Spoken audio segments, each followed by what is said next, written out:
Hello and welcome back to Twisted Veil, a Through the Breach campaign presented by Ink&Lyre. As usual, my name is Brent and I'm your host. But before we get started, we have announcements. Deanna, take it away. Oh, that's me! Hey! Hi, everybody. I'm here to shout in an excited fashion at you for the next 3 to 4 minutes. That's the goal.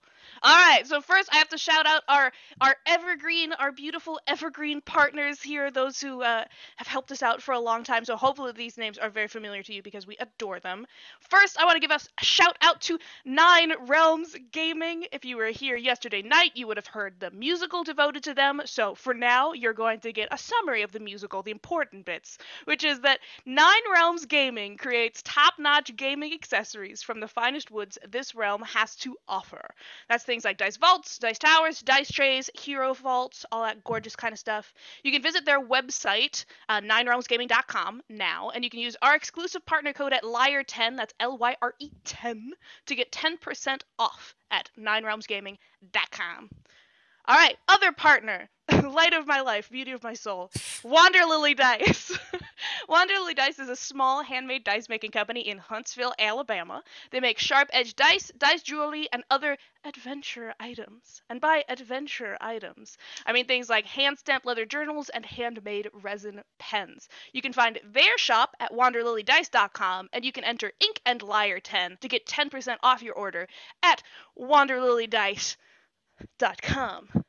All right, other stuff, next stuff. First off, follow us on social media so you can hear me shout more, or maybe hear thoughts from other people too, because I talk quite a lot.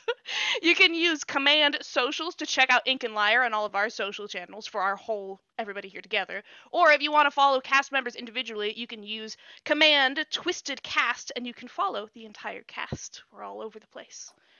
All right, we are also currently going through our first community challenge, which was redeemed and prompted by viewer GamePlayer 3009. Love and kisses to GamePlayer 3009. They are always a light to see in the chat. They requested a Snock Tarot card. So on Monday nights, where our musical was hosted yesterday, we have a homebrew Dungeons and Dragons campaign that uses a lot of symbology and plot points from tarot cards, and we also have a team pet, which is a pig called Snock. So Snock appearing as a tarot card is I think you can understand, a natural extension of what we do here. So with this community challenge, you'll all be able to pool your channel points, which we have dubbed scrolls on our channel, with others within our community. You all earn channel points just by watching, so if you're watching now, or if you catch like Iron Valor or Fate's End at other times during the week, you will be earning scrolls just by watching. Community challenges appear at the top of the rewards panel in the channel points section of chat. So that's if you have your chat window, at the bottom, there's the little scrolls, you click on them, a little thing will pop up, and it's the top one there will be the Snonk Community Challenge. And we are trucking along. We have to get 800,000 points, and for each show you watch, you can compute 2,000 per stream. We are moving along. We're actually going faster than I thought we would. It's nice to see how much people love that pig. The pig that ate my character's stuff, so he's on thin ice, but we're gonna move on. All right, next is sounds and hearing and audio and all those lovely things. I want to give a shout out to Sirenscape for the ambient sounds, music, and their online player that we use on stream. And I also want to shout out Ounces Music, who's a musical artist that Brent actually specifically commissioned for Twisted Veil for our show tonight. Or our show ongoing. He's responsible for a lot of our soundtrack.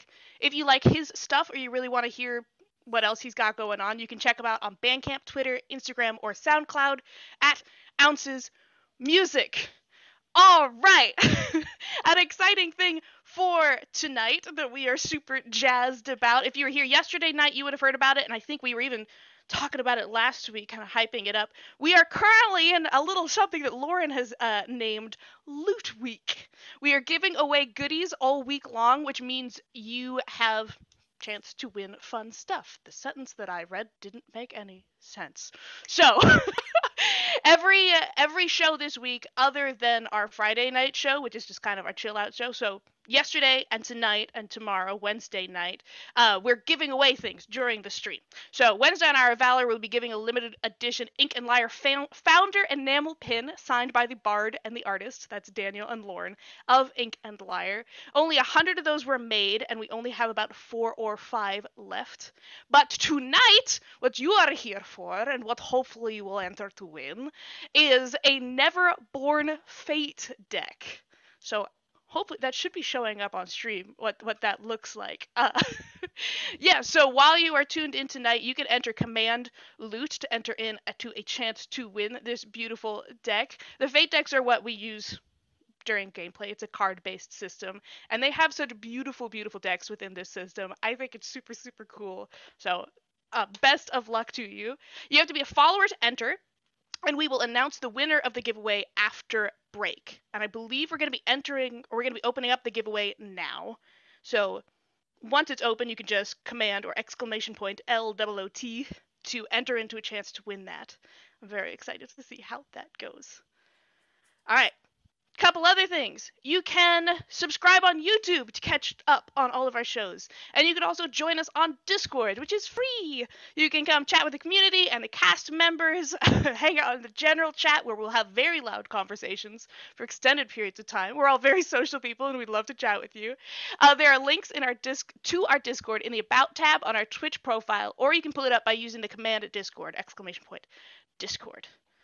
All right, last thing to shout about, always a serious thing that I want to end it on because it's important here, is that viewer discretion is advised. Twisted Veil is intended for mature audiences and engages with some potentially triggering themes. At Ink&Lyre, we take mental health very, very seriously, so if anything that I say here is something that you are not in the headspace to deal with tonight, or just not a topic that you feel comfortable being around for whatever reason, you and your brain are the most important thing, and we love you. So if you need to take tonight off, we completely understand. You do what's best for you. All right, so some themes that might crop up tonight. I have the idea this will be a relatively chill episode, but I'm going to warn anyway. Violence, gore, drug use, adult themes, adult language, sickness, horror, gaslighting, and various phobias. Additionally, Through the Breach takes place partially in the real world, like it's set in a alternate version of the real world in 1902. Twisted Veil acknowledges the traumatic events that happened during this time, and in an effort not to erase this, it may come up in the game. Like, we're not going to pretend that 1902 was a wonderful time for everyone in the world, because it absolutely was not, and we don't want to erase that. All right, I think that's all I have to say. I want to remind you guys about the giveaway because I'm very excited about it. And then I'm going to toss it back to Brent Tholomew. Brent, you got anything beautiful to share? No, I think we're pretty good. Tonight, we don't need to grab our guns anymore. I think just get a glass of whiskey, sit back, relax, and we're going to get into Twisted Veil.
Hello and welcome back. Let's get the music started and get right on into this. All right. Sometime in the near future, a man in black rides alone on his white horse. He looks over his shoulder. A smile creeps along his lips. With a slight shift of the shoulder, he unslings his guitar and begins to sing. Sing out into the desert to no one but himself. He sings of those he just met, what they did, and what they'll do. Though I walk amongst the promised land, far beyond the reach of the law, there's a price to pay for this paradise. For the desert thirsts and blood is water. Though we walk with the devil in hand, desperate heroes and killers answer the call. Can we save the world, or is this cost too high? How can a man save the world when it costs him his soul? Though we walk along the rivers of blood, with bodies left on the shore, will the sacrifices go unheard? Will the sins go unpunished? Does it matter if no one knows your name? Though we feel the burden on our shoulders, we rest along the waters of hope, with a question lingering on the sunset. Can we save the world if we can't save ourselves? And with that, Sue reaches into his satchel, pulling out a familiar journal with the letters WS engraved on the front. He smiles to himself. Well, I guess I'm not hunting anymore. Doesn't mean I can't still write. One last time he looks back and says, I'll see you all soon. Take care of yourselves. Our story comes back. The party is standing for the most part in a tank where the ceiling has been peeled open like a tin can from the reminiscence of the battle with Captain Asher, now gone, swallowed by some sort of a giant sandworm. The tank at a stop, and everyone has a moment to process what's happened.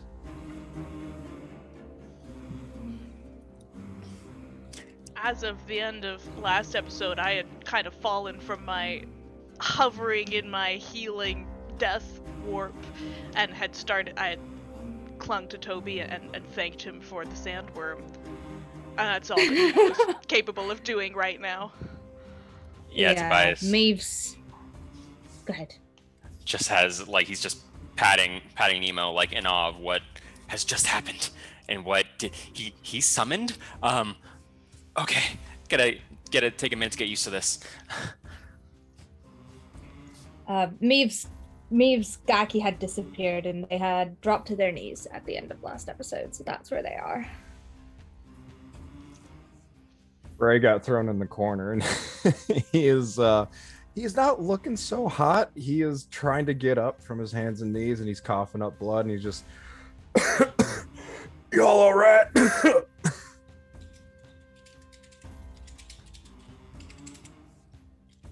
Ellie is staggering from the driver's seat near the tank.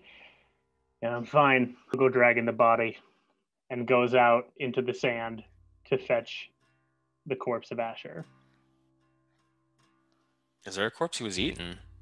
I think there's bits of him whatever's left, she will go and fetch.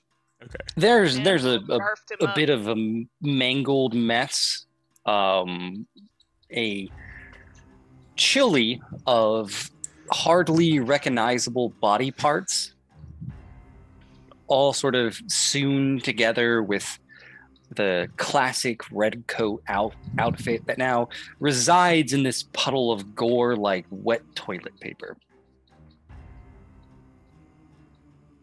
We'll gather it up. It and is any a equipment that is nearby and shuffle it in. it's a horrifying process. There's not much left. You find a gun, just like a classic military grade pistol that a lot of the soldiers wear and carry with them within the guild. But most of the stuff on him is pretty gnarly, pretty unrecognizable. Okay, I mean, I'll leave the meaty bits. It's more the equipment, you know. There's a pistol in The there meaty bits. for sure. Tobias is gonna say, "Hey, Ellie, be careful. There's sandworms out there. It might be dangerous." It's under your control, right? You can handle it. I can't control a sandworm. Oh, okay. Ellie picks up the pace a bit.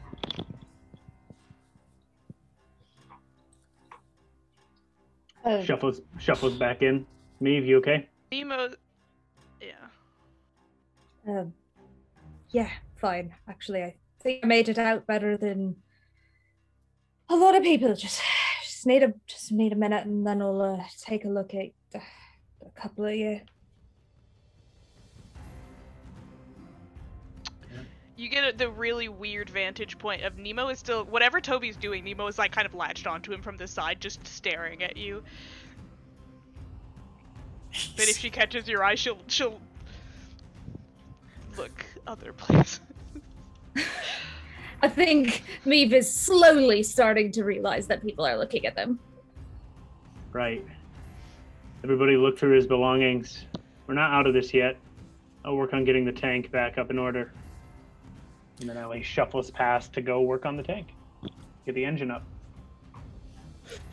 Tobias is just gonna sit down. It's a lot happened all at once. Almost dying and then killing the one man who made his life hell for 2 weeks. and longer than 2 weeks. Thanks, Nemo. Patting her. This is Yeah, okay. Thanks. Yeah. Does anyone, Frey, you look like shit. Okay, yeah, I can do that. Feel like shit. If I'm being honest. Maeve, do you want to, or I can also. Well, you have some remarkable abilities. I'll take a look. And Meave is gonna kind of pick himself up and drag himself over to Frey and be like, all right, where did you get hit? Where didn't you get hit? That might be easier. Frey's just looking. There's a lot of black blood on him. And I don't really know. It all kind of hurts.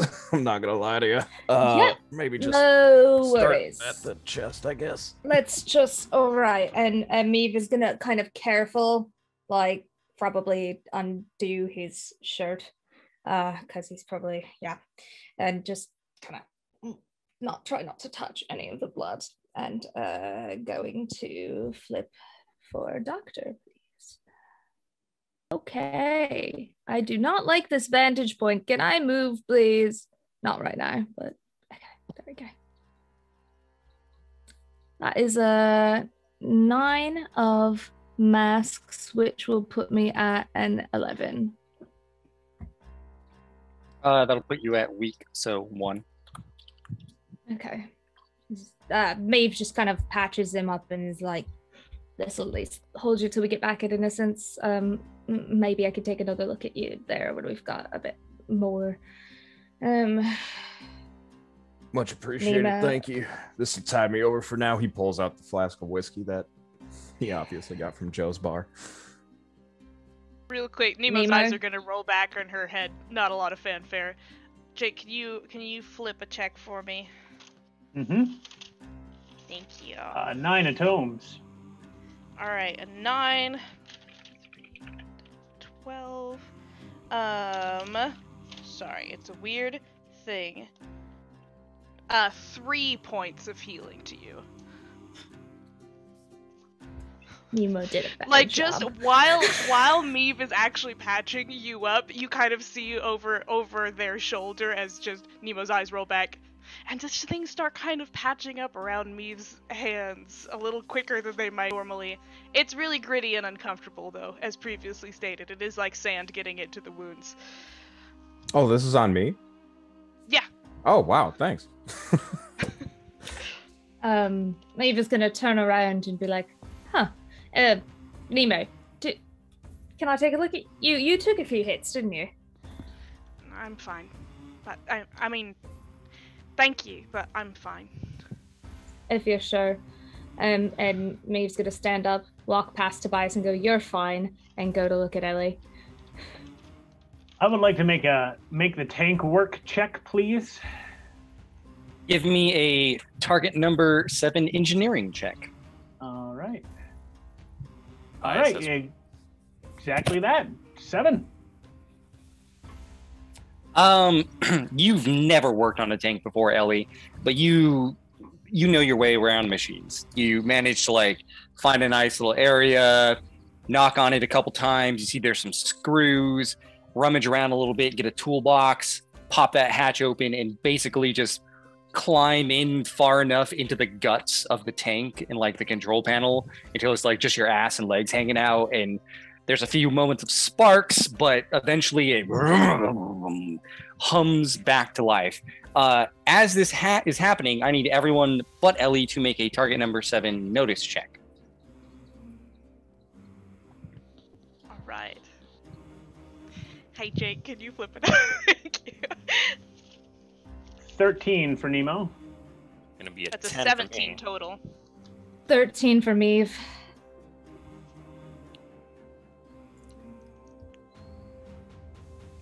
Everyone who succeeds. In the distance, you see quickly approaching a wagon with about 3 riders coming towards you. The wagon looks familiar to everybody, but, well, no, actually everybody. You've seen wagons along the front of the cave. There was an entire camp there. I believe Asher came out here with 6 wagons on his own, but it is approaching with a few riders. With a 17, do any of them have a coffin with them? From this distance, it's hard to make out details. You can make out that there is not a coffin, but it's just cool. figures on horses. You can make out the red of the coats, but that's kind of about it. Okay. During this time, I would actually say that Maeve, because Maeve asked Nemo and took care of her, I think Maeve is probably attempting to fuss over Ellie while Ellie is attempting to start the tank.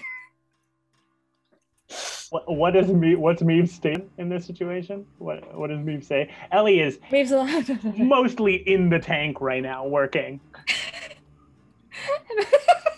Maeve's like, I know you're busy, but you'll probably hurt everyone else's. Screwdriver! Give me the screwdriver! Right. Got the screwdriver, that right here. this one. All right, give me the hammer. Yep, give me the hammer. Cool. Okay. This is not... I'm not healing you, okay? Here, hammer, right. I can look at your head from here. Can I look at your head? Bleeding. It's bleeding. But yes, every part of you... Going. Ellie, every part of you is bleeding, Ellie. The only one bleeding more is everyone else as well. No one's bleeding more. You're all very bloody. And Maeve is going to attempt to, like, it's just like, all right, I'll wait till you're done. Tobias! And he's going to go find Toby. Because Tobias is currently losing a lot of blood with 1 health point left. Yeah? And just walks up to Tobias and goes, all right, where's it the words? Let me see. And he looks down. Sure, covered in blood. Everywhere. Everywhere, yeah. That's sort of the theme of the day. All right, well, I'm just gonna kind of pushes the shirt up, tries not to be too rough about it, and doctor check on Tobias as well. Nemo.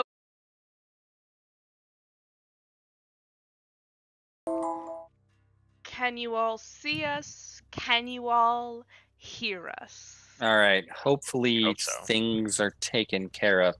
I mean, it looks good on my end. Yeah, let's try to get right back into it. So, this wagon is rapidly approaching with few riders. Last we left off, Frey, you say, "Fuck the tank," and what's the plan, Stan? I go What's the outside. game plan, guys? I go outside and I yell, "Callie, where the hell are you?" I'm randomly trying to call my horse. I don't know if it's going to pan out or not. Your horse is a very, very good horse. We've established just the goodness that is Callie. You hear like a, and you notice that Callie is currently in the process of desperately trying to, but failing miserably, eat the track of the train.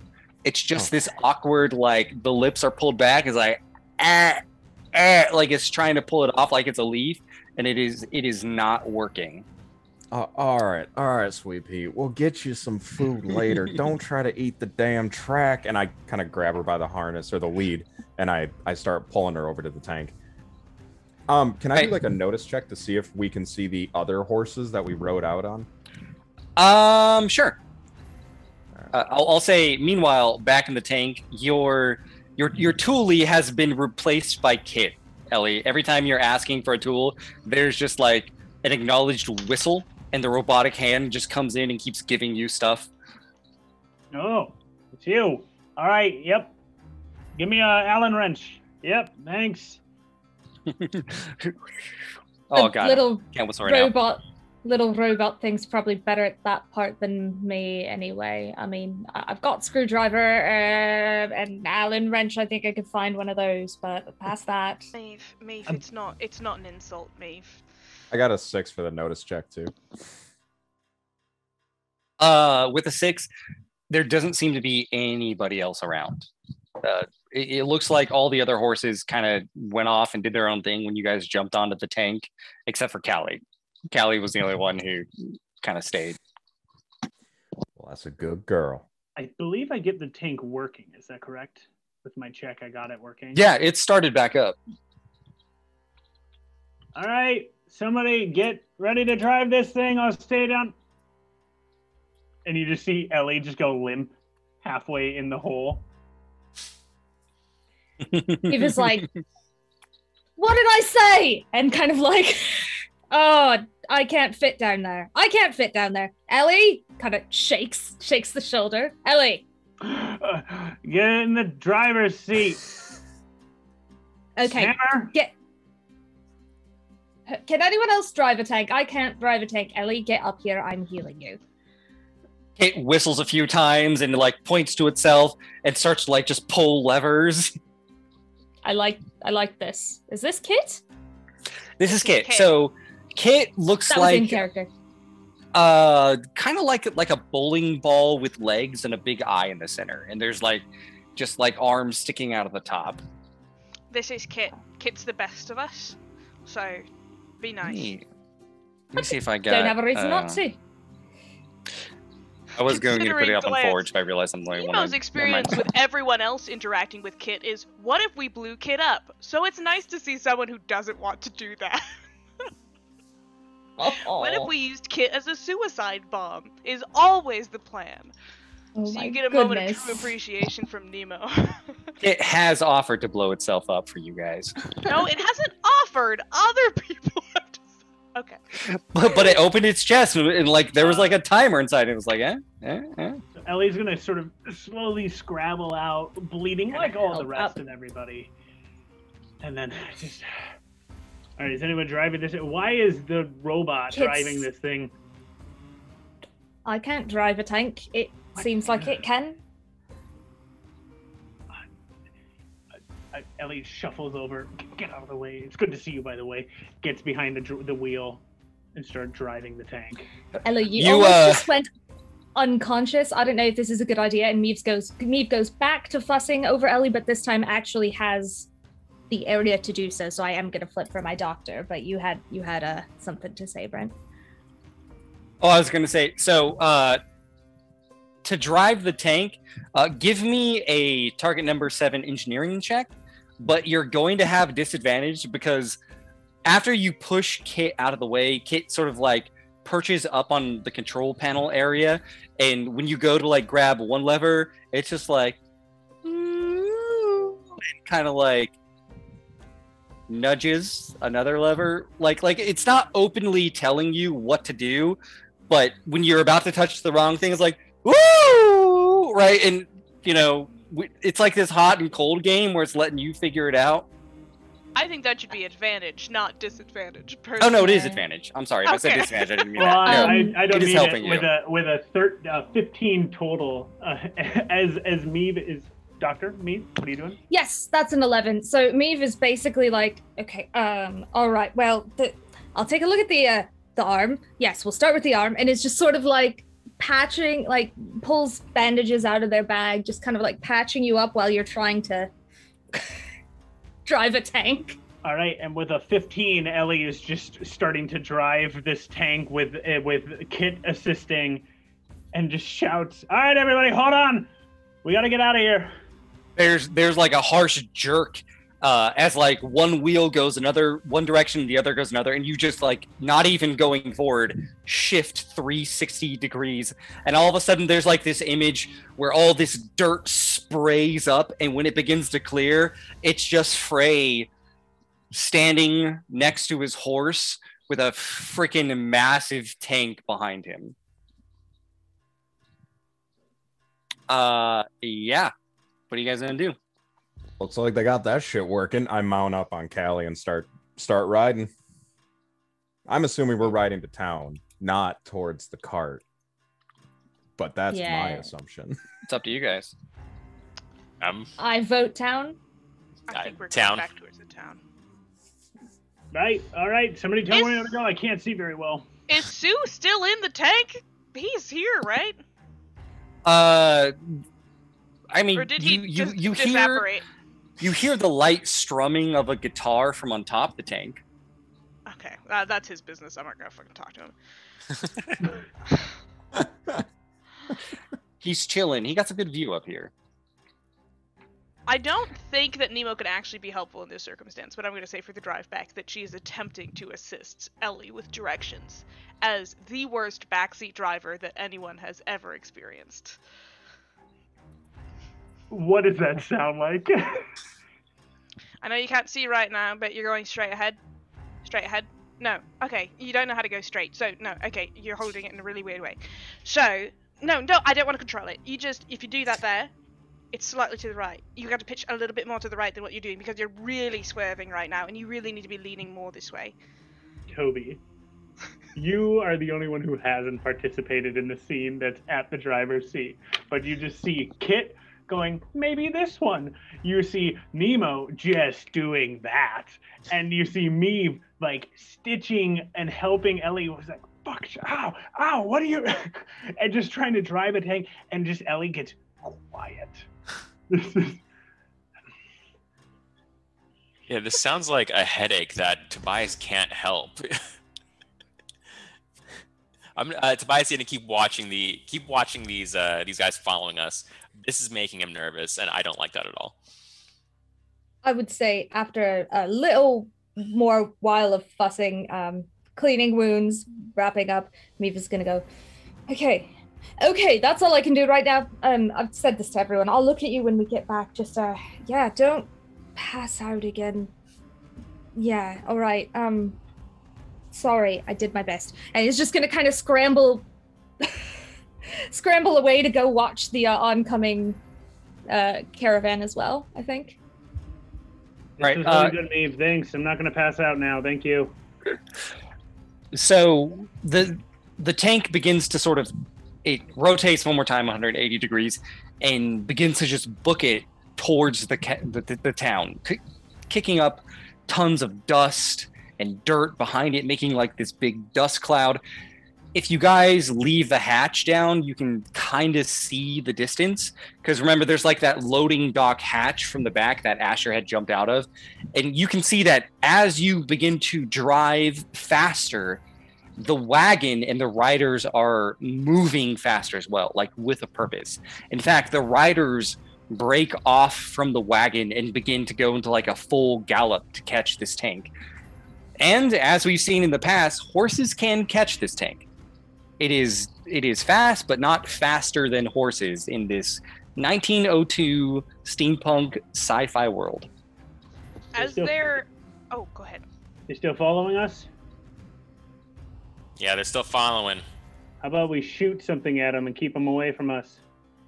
As they're approaching, can I do a notice check to see, do they have weapons out? Are they on attack, or are they just coming towards us? They aren't on attack. They're just running faster, like they're trying to catch up to you. These are obviously guild guys, right? I mean, they're wearing red coats. They haven't done anything. Let's just... We can draw things up if we...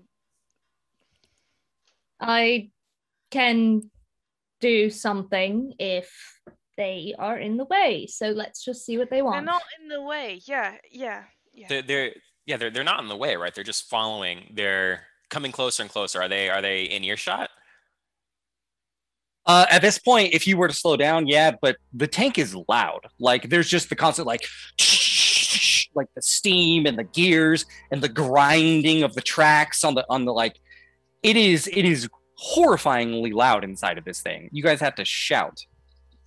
Frey's on a horse. Yeah. Frey just turns and sees this tank just swerving like a drunk driver, and he's like, just keep it rolling, I guess. Would Frey have seen the horses like split off from the cart, or is there just dust in a tank? Like I would imagine he looks back and he just kind of sees a tank. You mean like the cart coming towards you? Yeah, the wagon? Like would I have seen that sped up, or would I feel like I would just see the tank, but I'm not sure. Well, you're in front of the tank, right? Yeah. Yeah, then no. All you see is the big iron grill of the tank. Everything's good. I want to say to Ellie, turn the tank around. We're gonna point the Gatling gun at him, and we're gonna have a conversation. Okay, all right. Can we load the big gun too, please? Yes. Yeah, absolutely. You guys are not on the clock, so normally it takes 4 action points, but working together, you manage to put another shell into the big gun. And then I turn the tank. All right. We're not shooting first, right? This is a threat. This is a threat. This is a threat. We're gonna talk first. We're gonna get them to say who they are, what they want. We got one people. There are sandworms out here. Anything could happen. So we do that. And then I stop the tank. And Tobias is gonna lean out the side. It twists. You have the big gun aimed right at them. Tobias, you're kind of leaning out the side, looking out. And they just continue to gallop and approach and approach. What do you guys do? Do you shoot them? Do you let them get up to you? I'm gonna assume, Frey, you would have heard us slow down and would have been clued into what was happening by this point, right? It's a very loud tank. There's no way that thing's gonna turn and come to a stop without Frey noticing. Yeah. Okay. It's like not noticing you almost got hit by lightning. Who's on the gun? Is anyone on the gun? The Gatling gun? I pretty much assuming the tank's stopping. I'm assuming something's wrong. I'm gonna turn Callie around and go to that loading dock section. If Callie fits, I'm gonna put her in the tank. If she does not fit, she will be sitting right outside the tank. And I'm gonna be like, okay, looks like they're catching up, huh? And I just kind of mount up on a gun and though it is awkward, you can easily bring your horse into the tank. We had an entire freaking mech suit in there. There's a lot of room. Oh, good point. But it's really weird, right? It's like someone like driving a car onto a really big train where Callie's just like looking around and She's when like the hooves uncomfortable. Oh yeah, like the hooves clap on the middle and like Callie does not like the echo and it's just like not happy with this weird metallic tomb you've put her in, but she comes up. Okay. All right. Okay. Yeah, I'm mounted up. Frey, shoot a line in the sand, just right in front of them. Don't hit them. Just shoot a line in the sand. We don't want to come any closer. You got it. Can I do that? Sure. Do I need to flip for that or just shoot? Aiming Just for give dirt. me a normal heavy weapons check. Like we'll say Sure. it's a target number 5. Sure. You know, just really low. That's actually gonna be a 5. Perfect. Yeah, I just like Yeah. in a line. Yep. The multiple barrels begin to spin and just right across, dirt flying up, and you can see like in the distance they pull their horses, they rear up on their hind legs, and everyone stops. And you hear "What's going on, Captain? We came to give you backup." Followed by a phlegm-filled cough. Oh God. I'm gonna look to Toby, who I'm assuming is going to be speaking for us. We have a plan here. I'm gonna shout out the back. Captain's orders: go back to town, or go back to the camp. I'm not gonna show my face, but just shout out the back of it. Hiding inside. Captain's orders. I know it wasn't your orders, Captain, but yeah, we brought some extra supplies just to help take down the town. Do we look like we need supplies? Go back to the camp. Captain's orders. You guys can see kind of like the slits that they're looking at each other and just kind of talking, not doing anything. You have a few moments to respond. How far away is the wagon? The wagon, you guys dusted the wagon. Horses can keep up with you. The wagon is not. And there's 3 of them, right? 3 individuals, each on a horse. Is that the? Brent? Yes. Okay. There's 3 individuals on 3 separate horses. Okay. Should kill them. Kill them off right now. Just guys. We can get him to go away. Okay, and they can go away and bring the wagon that destroys the town. I don't care, right? But We got kill the 'em. tank now. We have got the tank now. If they come at us, we can kill them. They've come at us. They came at us not threateningly. They were coming at us to try to help. But if they Help know we're kill here, us. Either the horse. put a jacket on. We have like 4 dead people in this place. Either A, put a There's a damn lot of jacket dead on, people in this tank. or There's a B, lot of dead people. Some of them charred and burned, but there's a lot of dead people. Or B, tell me to shoot these people right here fucking now. Make a call. I'm gonna put on a coat. I'm gonna put on one of them red ass coats. Hopefully the blood blends in. Nemo is going to go into the cockpit with Ellie to not be here. All right. Yeah, Toby, you find a coat that's in better condition. A lot of people have been hurt. I believe a head was smashed at some point.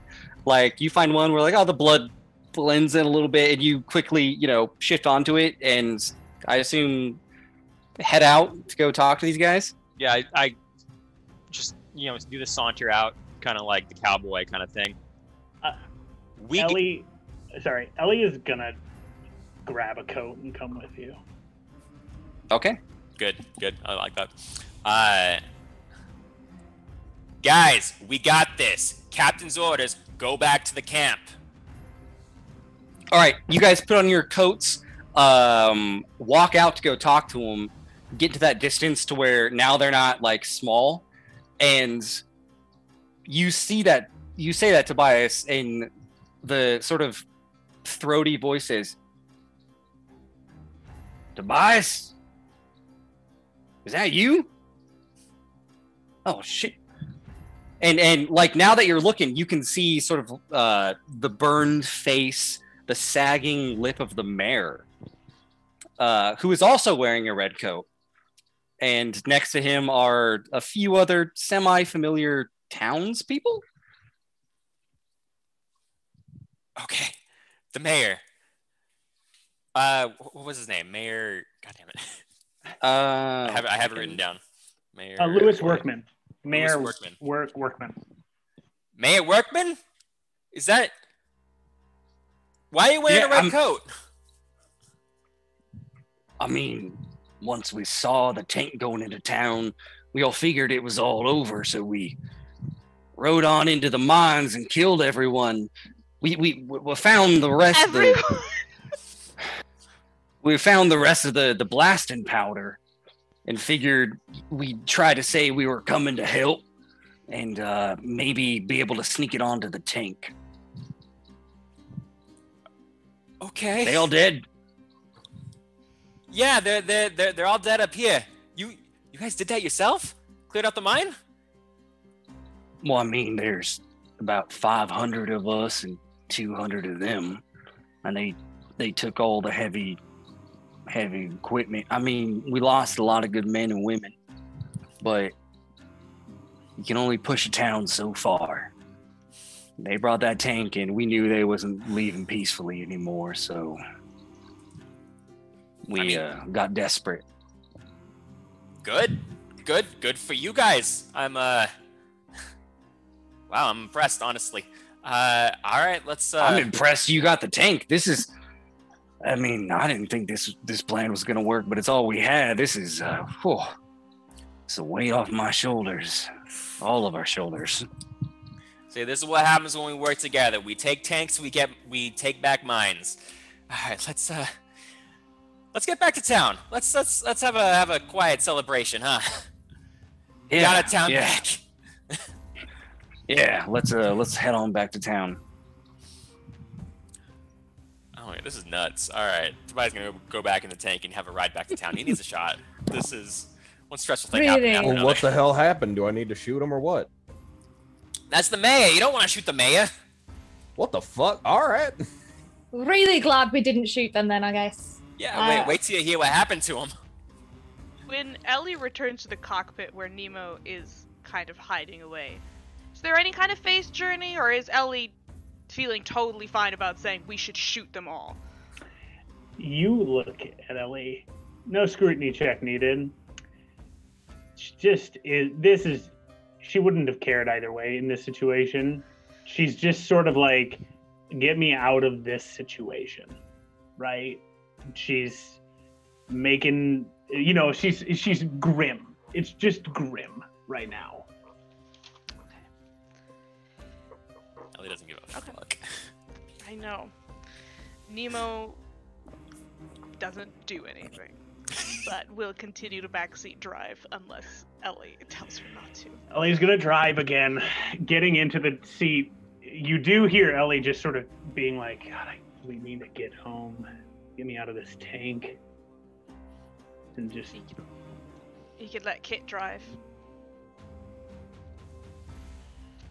Kit whistles happily. No. You're veering like really far to the left. All again. right, Nemo. Okay? I don't need it from you right now. Okay. But make sure I'm on a straight path. Yeah, you're fine. Fine. All right, the gears click into place. As you guys leave, you can kind of hear the whistling and the shouting of the mayor, where he's like, "Head on back. Tell the rest of the folks the tank's been taken down. Let's all get on back to Innocence." And the two riders head off. He follows with them. The wagon, which was full of a few barrels of black powder in a desperate attempt to stop this tank, heads back with him as well. And yeah, you guys shift into gear and just make your way into town. Takes about 40 minutes. An hour after that, people just start pouring in. The wagons that were filled up with like the supplies and the precious items and means of survival of the town of Innocence. The new wagons, which are filled with guild stuff, also come in. You can notice that there's a few left. There's a few God, that's a hard word for me to say right now. There's a few less riders. They definitely lost probably about 50 or so people. But they come in, the wagons pull up, and they just begin to unload boxes of ammunition, rifle after rifle after rifle, some provisions of food, liquor, and it all just begins to get pulled out of the different wagons and stockpiled into different buildings. Even though they lost a few, for the most part, the mood of the town is pretty positive. Like, people are happy, nudging each other in the shoulders, fucking guild, right? Already you can see that, like, a little ways off from the town, they're taking all the redcoats and starting to, like, throw most of them onto this bonfire to burn them. This bonfire that's being set up. I don't need to role play this out, but as it has been an hour, Meave will take another round at everyone. But ending at Nemo and be like, Nemo, you gonna let me take a look at you now? You're muted. Right, what? Excuse me? What? I'm gonna take a look at everyone's, now that we're back. I'm gonna take a look at everyone's injuries. Can I... Nemo's going to make eye contact with Meave, put her finger inside the bullet hole that is through her forehead, and just shlick, take it back out again. Wow. All right. Come here. And it's gonna just kind of... I'm gonna flip a doctor. I would like to give you advantage with an aid on this. Okay. How is Ellie doing that? Is Ellie actually helping, or is Ellie judgmentally staring from? No. Ellie is helping, right? For each one of you, it would be for Frey. It's like more following Meave's assistance, but for the others, it's just like for Nemo, it's like cool. Yeah, you pull your finger out of your head. All right, let's patch that up. That sort of thing. So we've got an issue, and that's my first flip was a 7, which would have been brilliant, but because I had advantage, I flipped twice, and the second one was a black joker. Am I unconscious? How does that function? No, actually, you're not unconscious. I know exactly what's going to happen. Please, because I don't. I've been waiting for this for a long time. I've been waiting for this moment. You go in and begin to try to stitch up Nemo medically, but you notice that the blood is black.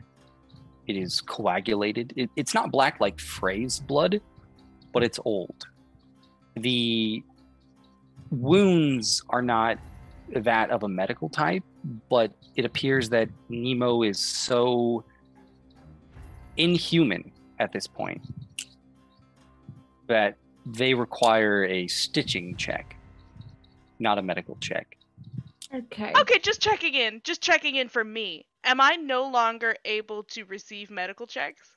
You are no longer able to receive medical checks, as it was always meant to be. Oh my god. Something has happened. We've been cheating for so long. Something has happened where Nemo's autonomy has changed so much that they are now more on the undead spectrum, that they no longer can receive medical checks. And you are aware that you are undead, and that undeadness has grown stronger. Meave is just gonna be like, this is a pretty big hole, Nemo.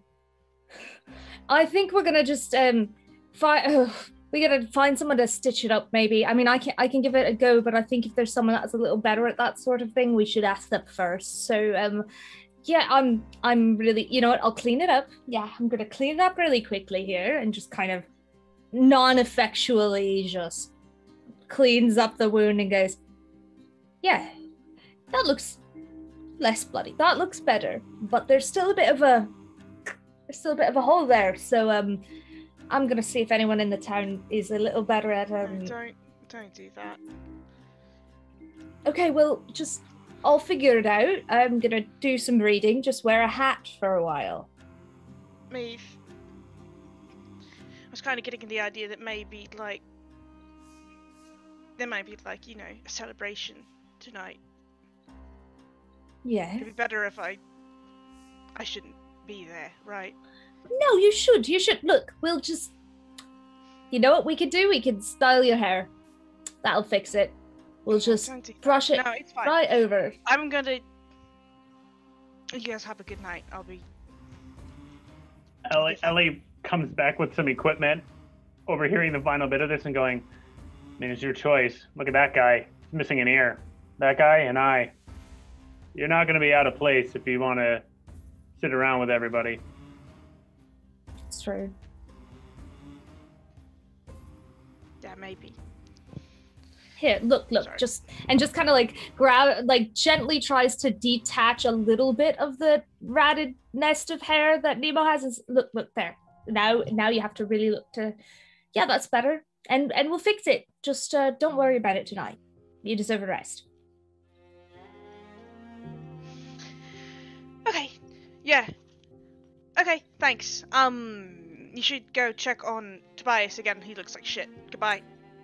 Yep, right. And I don't necessarily need to roleplay this out since I did it before, but I'm gonna do doctor checks on everyone else real quick. So since Tobias was the next mention, Tobias, that's not great. That's a 7.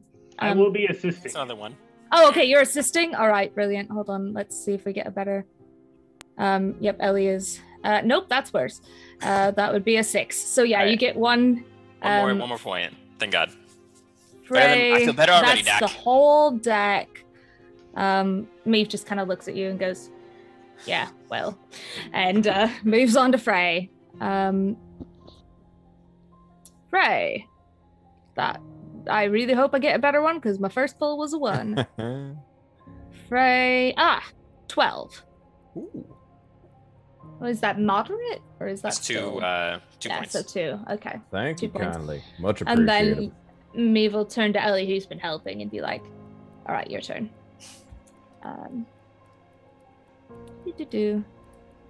Yeah, once again, a 2, so hopefully the advantage helps. Yes, so 12. So that's 2 for Ellie as well. All right, your turn. And while you're doctoring Ellie is just going to patch anything for you with a 7 total. So that's what, 1 point, right? Yep. Yeah. Okay, Over 'cause that's 5 is 1. It's a big doctor Yeah. party. Maeve is just like, thanks. I'm feeling all right.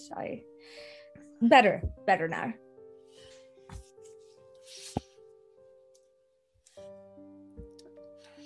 Yeah.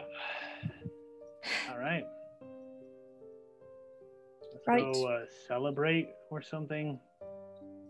This feels like a celebratory occasion, I think. So, okay, yeah, let's get back to that. I was kind of letting you guys do your thing and heal up and everything. Things are immediately starting to get rowdy in the town. There's no need to ask if there's going to be a celebration because there are bottles being pulled out of the wagons and like a bunch of celebratory pirates. Like the mood gets wild quick. People are just sharing and chugging bottles of liquor, bottles of whiskey. The guild knows how to keep their troops happy, and they made sure to give them ample amounts of liquor, but that's not their liquor anymore. Now it is the town of innocence, and music begins to break out, which reminds me I'm going to have to switch to something more like saloon-esque, and everyone starts to get drunk. There's a few shouts about like, we need to have ourselves a shootout. Yeah!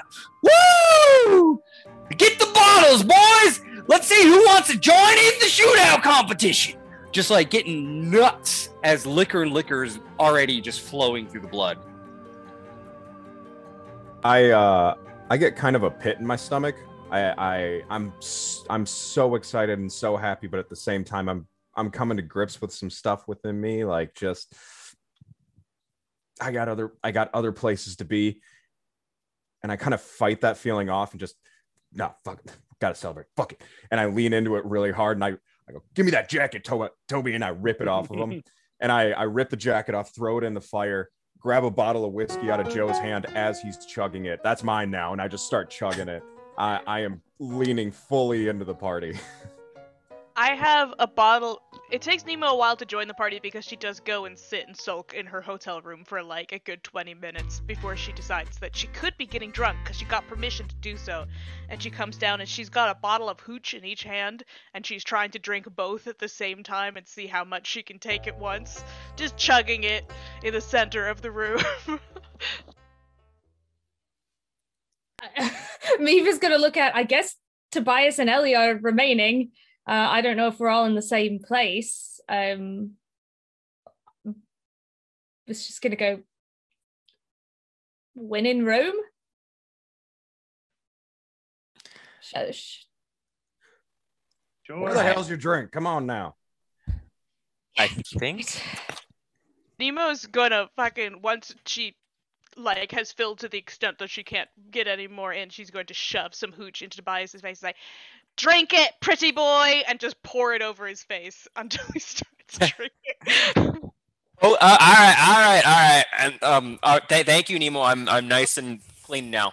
Take the bottle out of her hands. Take a quick swig. I actually want to talk to Concept real fast.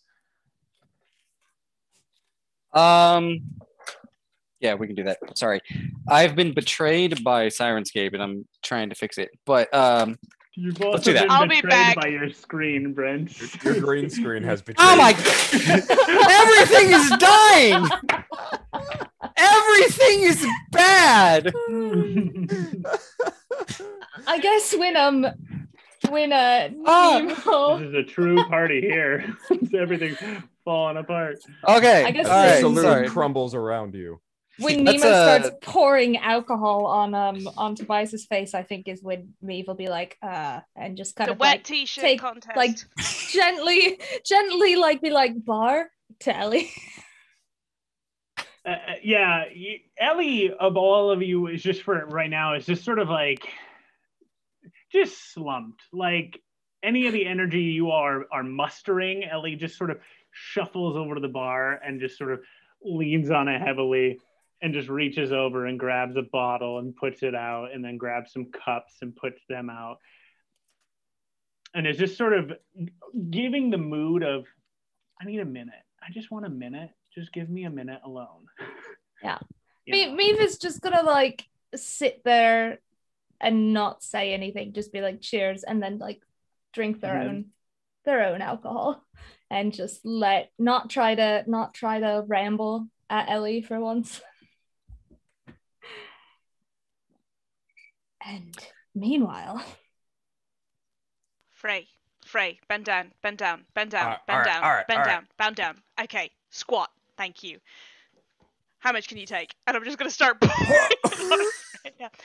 You know, the thing is, Frey, I don't want to kill people. You're doing really well. I really don't like doing it. You got it? Okay, tap out when you're done. Jesus Okay, Christ. Okay, all right. Your turn. Oh. I don't want to kill people either. It's not fun, but we gotta celebrate it now. Nemo does not tap out because she does not need to breathe. I'm out of bottle. I'm out of bottle, Nemo. It sounds to me like I'm very victorious. Hell Push-up yeah. contest. Get down.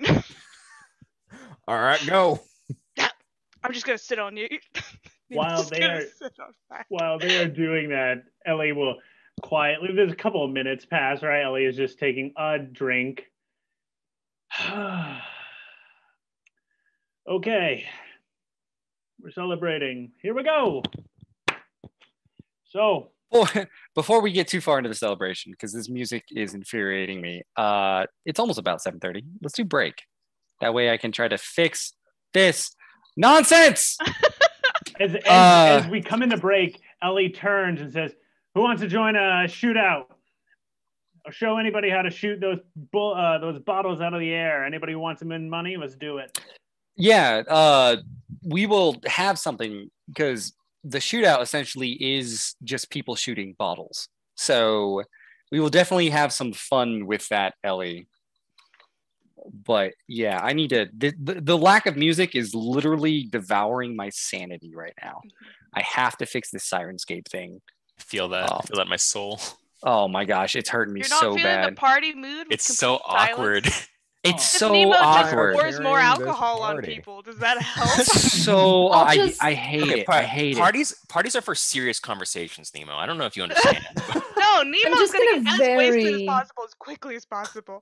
Very quietly hum like do do do do do do do do the whole time Do, until it do, gets do, like do, do do do do. This I'll be song the we've never background heard before. music.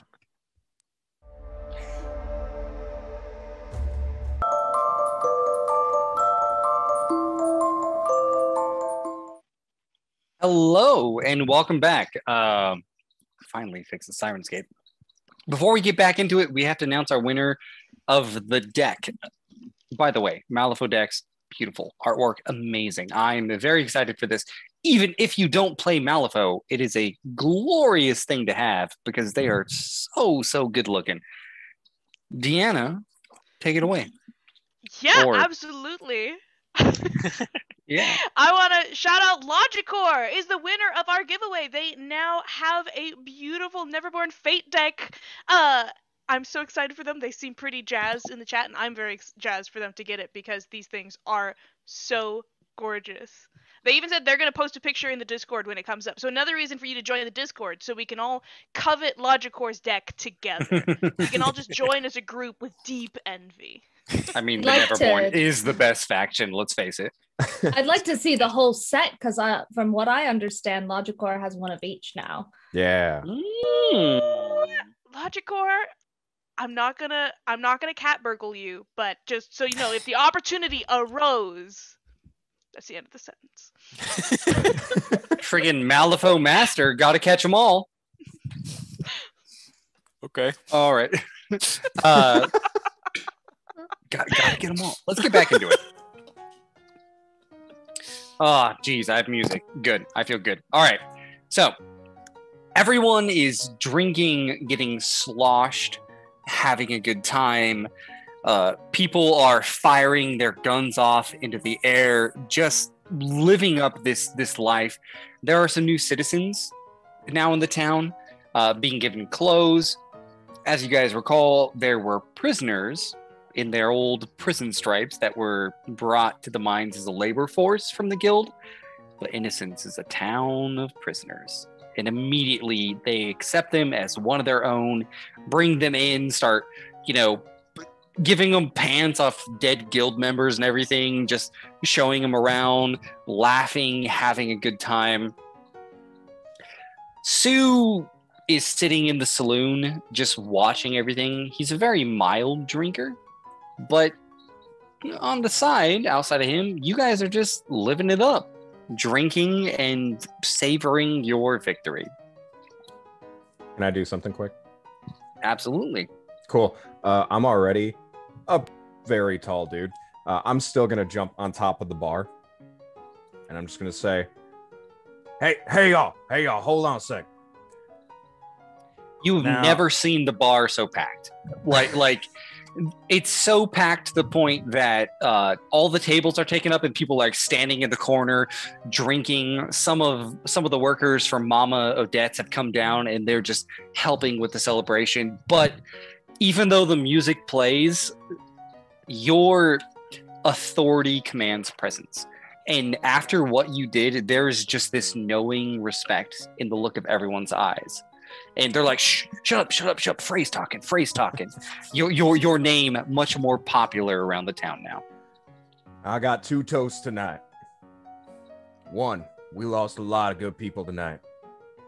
So here's to the victorious dead. That's kinda- drink number 1. They nod solemnly and they're like, to the dead, to the sacrifices, right. And everyone, is raising glasses, taking back shots, bits of beer and whatnot. Now 2, I would like to welcome our brand new folks of this town. You are one of us. No entry fee required. You just drink and enjoy with us. We're sorry for what you went through, but we're going to make it better, I promise. To you. There's like an applause that brings out glasses are raised, and they're like, yeah, no laws, no mayors, right? Yeah, fuck the guild. And like everyone's just drinking freedom, just getting into it. All right, have a good night. Let's do a shootout. Okay. It's good.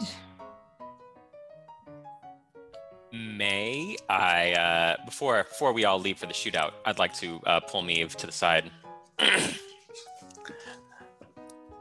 Hey, Meave. Let me talk to you for a second. All right. I couldn't help but notice you were a little rough with the bandages when you were patching me up. I appreciate it. I appreciate it. But is everything all right? What's going on? We got a long ride to Malifaux. Are we gonna be okay? Let me get this straight. You are actually asking me right now what's going on? You have no idea. Well, I mean, I assume we were going to be celebrating. We took down the tank. We took down. We got what we were looking for faster than the guild did. That's for sure.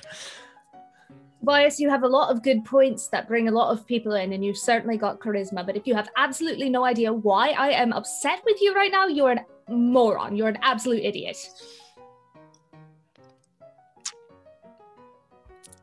I'm sorry that we won. Okay. All right. Okay. Right then. All right, Tobias. This is a fun night. We should be celebrating. I'm not going to bring that down. But you took on a very big responsibility back in that jail, and you didn't even for a second think you might want to ask the help or opinion of someone who's been studying the Neverborn for practically their entire bloody lives. So whatever it comes down to it, it's on you.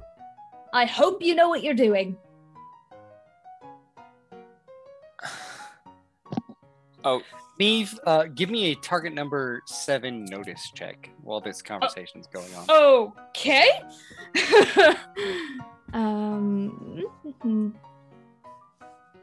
I've never felt more alive. This is wonderful. That is exactly a 7 of crows. This isn't going the way I envisioned, but I'm here for it. We can sorry? address this later. But you notice that because you're looking at Toby, and behind him is Dr. Agatha, and she is viciously writing down notes and just nodding to herself while you are talking to Toby, just like kind of sitting at the bar, like writing down all these notes. I'm gonna kind of look over Tobias' shoulder and look back at Tobias and be like, look, I do think you have good intentions. I mean, we both intended to take down the guild. Is that not true? Did we not succeed in what we were attempting to accomplish? I am not sure, Tobias, that the ends always justify the means, but I'm not the first person to say they don't. Okay, I can sense that you're hesitant about what we found. I can sense that with my psychic intuition, just a little bit. Would it make you feel better if we did some research? You are the expert after all, and I do know the city a little bit. There's a library we can hit up. Dewar's library. We can hit that up. Maybe we can do some research. Maybe you can use your expertise to show me what I'm missing. Maybe you can use your expertise to show me how to better control this. All right, yeah, you're really, really good at talking, Tobias. Yes, we'll look into it when we get to Malifaux. I'm just concerned. I appreciate it because I could really use your help. It's All right. It's something new. It's something new that we're all getting used to, and you're right. It could be dangerous.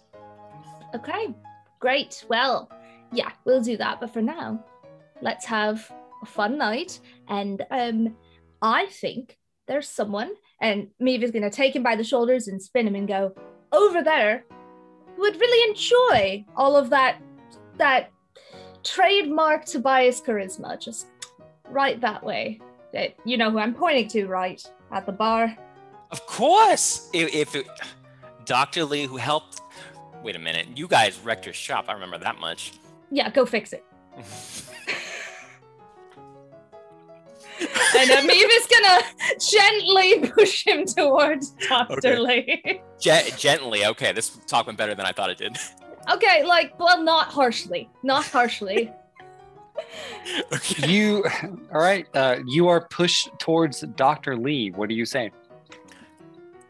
Dr. Lee, I'm so glad that you survived all the chaos that happened. It's a load off my mind that you're still here. You know what I mean? She looks up from her book, stares you up and down, and says, "Yes, absolutely. Would you by chance be willing to introduce me to your friend?" My friend? Which friend? The one with interesting words, observations, talking about you and what you've been through, and just an air of intelligence about them. I must say, I am fascinated with them. Okay. There's two things that is not going the way I had planned. Yes, of course. Let me take her by the hand and lead her over to Maeve. And let's see, Dr. Lee, this is my good friend Maeve, best friends. We've been together for years. And Maeve is actually one of the smartest people I know. So if you want to start talking to them, she ignores you after being introduced and says, "Yeah, I heard what you were saying. Your study and knowledge of Neverborn. I am fascinated. That is wonderful. I don't like to be so bold, but would you maybe like to sit down, talk a little bit? I am not a researcher of Neverborn, but have always been fascinated by them." Maeve kind of looks after Tobias, who I assume walked away. Backed away like this. Backed away slowly, I guess. It's and then looks toward either the door or Ellie or whatever, because they were kind of gonna maybe learn how to shoot a gun. They were like, yeah, all right. Let's get a drink and talk about the Neverborn. Is this a bad time? I can hear, that you're cautious in your voice. I don't want to impose just as a passionate researcher. I'm always interested in people who have new research. I'd be willing to compare new notes. Are you uncomfortable? I'm sorry. I don't usually, get aggressive and talk to people. I just overheard the conversation and it was really, really nice. And Doctor, it's no, you know what? It's fine. It's the least I can do. I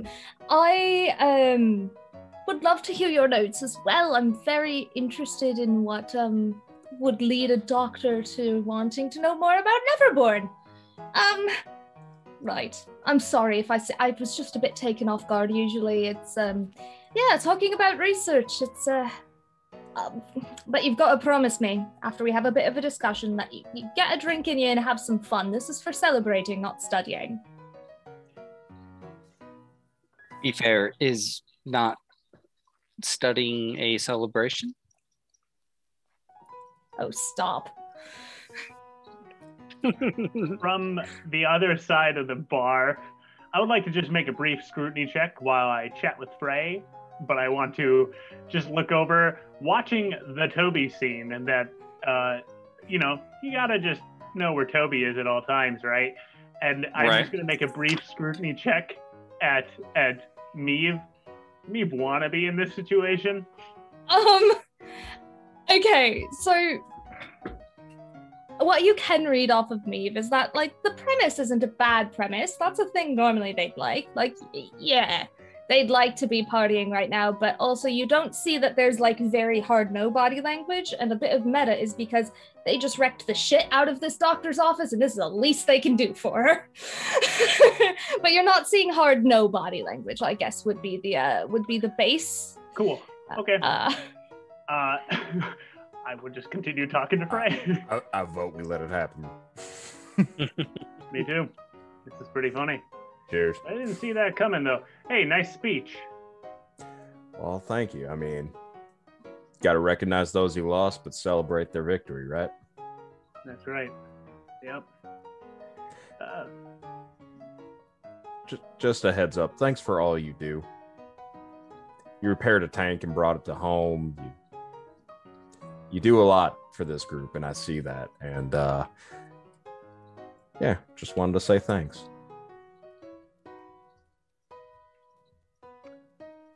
Did I make you uncomfortable? We need to take a shot.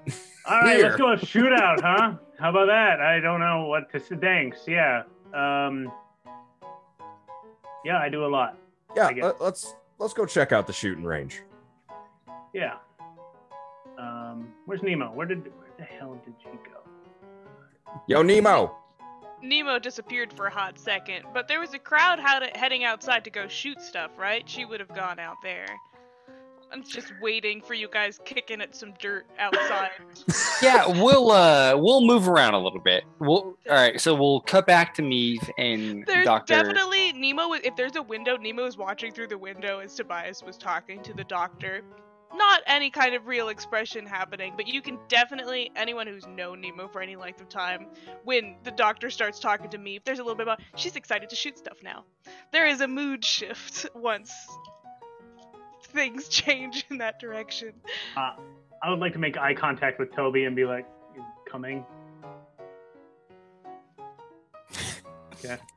Yeah, there's no conversation with the doctor going on, so it's fine. It's okay. As Toby meets up at the door, we see Nemo outside. Ellie is going to grab Toby by the shoulder, gesture Frey to go out, hold Toby inside for a second. Okay. Ellie, hi. Hey. I need my gun back, please. And she just reaches in and grabs where the gun would be and pulls it out. Yeah, I think I'm done with it for right now. This is yours. You earned it. And she gives you Asher's gun. That's nice. Okay. Thank you, Ellie. I appreciate it. I merely picked it up. You were the one who did the final act, killed him. So good job. Thank you, Ellie. Now I gotta let's go try it out. Yeah. You okay, by the way? You doing okay? Yeah, I'm okay for right now. Why? What's going on? We're just dealing with a lot of magic. All right. The last time we saw some magic, some guy Ed was eating souls. Right? We're sitting in that tomb and we see some smoke go into you, okay? How do we know the same thing that Ed does didn't happen to you? I'm just worried about you. I appreciate the concern, but I haven't eaten a ghost yet. I don't think. Okay. I mean, we're gonna. Me and me have got a date at the library. We're gonna solve some issues, I guess. Okay. If you're gonna read some books, by the way, I recommend one I'm about to finish. It's called Jekyll and Hyde, Dr. Jekyll and Mr. Hyde. You should check it out. I can lend it to you. Okay, I'm down.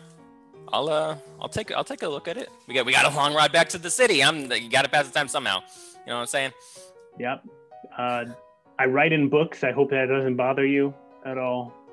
No, it'd be nice. I'll get a peek inside Ellie's conscience. It'd be great. All right, we'll think about giving you the book now. All right, let's go shoot some things. Nemo, you ready? Can I borrow a gun? Yeah, I throw over the clockwork pistol to Nemo. Thank you. All right, you guys all head out to join the shooting gallery, I guess we'll say. Meanwhile, back in the bar, Meave, you are enjoying, I don't know if you're enjoying, but experiencing a situation with Agatha Lee where she's like, and I just think, due to certain research that the Neverborn are not savage monsters, that they came from a different race that was corrupted. Bacteria is very important, and bacteria can change things, as we know through Darwin's book about evolution. I think something happened that forced them to change, and it's very I'm sorry, I babble a lot. Am I boring you? Wait, so you think it was a bacteria that changed the Neverborn society as we know it? A corruption of some sort, via magical or scientific, but magic is scientific, as we've discovered through recent researches and whatnot, with necromancy and so on and so forth. I think it was a bacterial infection that changed them. That's a new one. I haven't really thought about that, but you're a doctor, you would know more about that than me. But more to the point, yes. I mean, Neverborn society once was thriving just like any other, and now they're fragmented, and you think that was a disease? That's very interesting, actually. That's actually very interesting. Magic or not, it could be a disease. Like a magical disease? Or magical disease? Oh. Huh. Maybe it's both. I just want to say, I mean, I want to get back on topic, of course, research and whatnot, but this is very nice. I don't live in the most scholar-induced area, as I'm sure you know. People don't really want to hear what I have to say, but it's nice to share that. Thank you. Oh, well, like I said, it's the least I can do. And you're presenting me with a lot of new theories that I'm an archaeologist, so I wouldn't have never thought of, it from the doctor angle. That's I never would have thought of it from that angle. Yeah, well, even around here, we've got, all the stuff about the 13 and all of this, and I don't know, just the Neverborn writing. You don't read those scratches around the well. That's actually ancient Neverborn. What? Yeah. Okay, first of all, the 13, what is that? It's an old Neverborn tale of... I would love to hear it. So you know how you said that the Neverborn were a society, right? That's true. And there were people that sort of pushed the limits of Neverborn society. They were sort of, from what I gather, they were named enemies of the society, and they were called the 13 because they did things they weren't supposed to be doing that put the world at risk. That's about all I've got, mind you. But it's interesting. It's interesting. She begins to write viciously into her book, just nodding and mumbling to herself about every word that you are saying. Meanwhile, we cut back to the rest of the party who are outside. You guys can see that there is essentially a shooting gallery. How the rules of this shootout are set up is that two people challenge each other, and a single bottle is placed like on a pole, and whoever shoots it first kind of wins. But like it's a lot of bragging, a lot of oh, I got it, you didn't get it. Part of the charm of the shootout is no one knows who actually shot the bottle.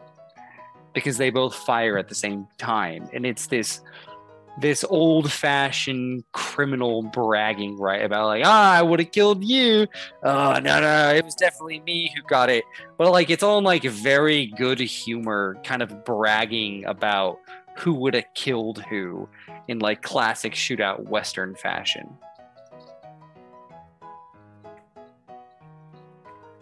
All right, who wants up first? Floor is yours. Are we pairing off? Is that how it works? Yeah, let's start there. Yeah, we can go through it and see how it goes. All right, raise your hand if you know how to shoot. Yep. All right, so I think it'll be Tobias and I, and then Frey versus Ellie, unless we want it totally stacked. I thought we all knew how to shoot. You never shot a gun? I mean, I've shot a gun, but I'm not an experienced. Come on. If you shot a gun, you shot a gun. Don't So worry you want to about it. compete against me, so you can just grind me into the dust? Is that what you're going for? No, not No, at all. I'll shoot Let's, against you. I'll shoot against you. Hold Frey. on, Yeah. wait. No, I think it should be Tobias versus Ellie and me versus Frey. I think that'll be excellent. I kind of want round 2 against Frey personally. And Frey, you got trounced the first time you and I had a competition against one another. So I feel like round 2 should see what happens here. Ooh, Or did I make you uncomfortable? ooh. Nah. You didn't make me uncomfortable at all. Just Okay. Well, I'm here to make you uncomfortable. You want to shoot, big boy? Sure. Let's do it. Joe, I need the 350. 357? Shit, I don't remember the models. All right. Nemo's gonna take a swig of hooch. But I think Ellie would be able to tell because I think Jake, you said something about she was gonna keep cognizant of how much Nemo is actually drinking this evening. Mhm. It is very much a performative swig of hooch. She might not actually be drinking anything. How does this contest work, Brent? What do we do? Opposed checks. All right, Jake, could you? So Yep. let's look at pistols. I think pistols are grace. Pistols are grace. I have pistols. I have a rank in pistol, so I do Oh, have a this- modifier. This Right. is great. All right. Frey, so it's you and Nemo first. Yep. What does it look like as you two are setting up? Toby, Ellie, we're just sitting back there watching. So, Frey also takes a swig of hooch. He is not measuring. It's not a performance. He chugs that sucker down. He grabs Joe's 357 Magnum, and you see him kind of look at it. He looks like he's inspecting it. He has no idea what the hell he's looking at. You can tell he has no idea what he's doing with this gun. And I mean, if you guys, sorry, go ahead, Frey. yeah, he knows to pull the trigger, but like he doesn't know if it's gonna work or not. Whatever. And so you see him aim up, and he kind of just Right, it's the same time, Frey. Same time. yeah. I'm ready when you are. No Nemo's worries. gonna drag over a box and stand on it so that they're shooting from relatively the same position because I believe I'm a foot and a half shorter than Frey. I'm gonna drag over a box. She's gonna do a it's very clearly not actually a gun trick. It's very clearly a knife trick that she is trying to do with the pistol, like as a dominance display where she just kind of flips it around in her hand and she's gonna hold it out left-handed. Ready? Ready when you are. All right. You guys step up, but before you shoot, whoa there, little lady and tall fella. All right. I mean, if I just let you come up and start shooting that shit, it ain't doing my job, is it now? Handsome Joe's, that's my name. Handsome Joe's my name. Handsome's always been in my family. Handsome is what I is. Now, y'all understand the rules, don't you? One shot each. Whoever hits the bottle wins and gets the bragging rights about who would have killed who. If, tough got to grit. If tobacco was chewed and spit on the desert floor and sizzled with hatred and you ever wanted to kill each other. Right. All right. Right, handsome. Thank you. We good to go. Thank you kindly. All right, raise in on the count of 3. You both will shoot, and we'll see who the winner is. Mind you, keep those family ties together. We don't want real shooting tonight, but we do want fun. All right, on a 3, on a 2, on a 2 again. Gotcha, didn't I? On a 1, go! All right, 5 of Rams for Nemo. All right, that's a 7. Do I choose when you're doing against somebody? Do I have to choose to cheat before I see what they get, or can I do it after? You cannot cheat when going against another player. You can. We talked about this. Did we? Do I have to If- cheat now? That was the idea. I believe I said I don't want it. Okay, cool. Then I got a 7 total for my gun. I got me a 9. It's our homebrew is we can't cheat against each other, but I believe the actual like the book is the defense can flip first to cheat. We'll stick with the homebrew because I like it and it keeps it simple. Okay, then I just got a 7 in that case. All right, Frey, you quickly pull it out, awkwardly fire, and even though like Nemo is quicker than you feel you got the bottle. You feel you got it and she didn't. However, who knows? It's hard to tell. Hard to tell in this game because there's only one bottle and there's 2 shots being I'm fired. gonna turn to Frey. Well, better luck next time, I guess. I mean, I guess so. You know, you win some, you lose some. You tried real hard, Nemo. Good job. Thank you. I saw that you tried very hard as well. Maybe a little Maybe too next time hard. you'll actually hit it. Right. You know, maybe next time I'll tune up these old eyes here and we'll see who took the real shot. Could you actually tune them up? Like, can you just like... I have no idea, actually. They kind of just installed them. I assumed you could just kind of take a little screwdriver and make some enhancements, but I have no idea. All right, you two, get out of the way. Get out of the way. Sorry, Tobias, let's do this. Ellie shoves you aside and steps up. Tobias, Let the no people who cheating. know how to fire the gun. Tobias, there is a tap on your shoulder. When you turn, you see Sue, and Sue says, I mean, I hate to be a bother, but do you mind if I step in for this dance? What? Sure. I've already had my fun with Ellie once before, and it didn't end well, so you can have all the fun you want. Appreciate it. And Sue kind of, slips around you, Toby, looks over to Ellie and gives Ellie a smirk and says, nah, at all the folks I met recently, I can tell you got killer in your eyes. You got a quick draw. How about we make it a little more interesting? We do 2 bottles to make sure who's quicker.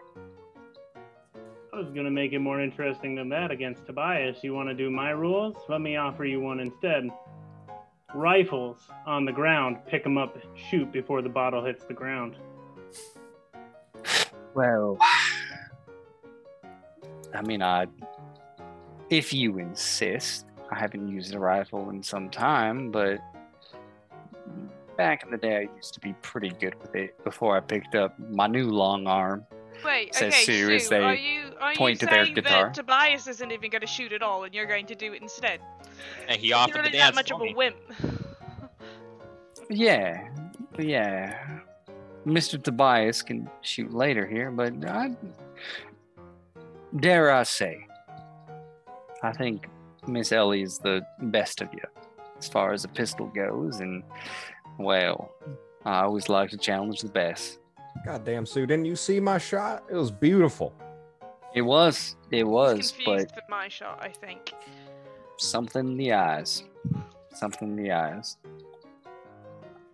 I don't think if you need to get yourself used, are you in for the rifle? You in for the long arm?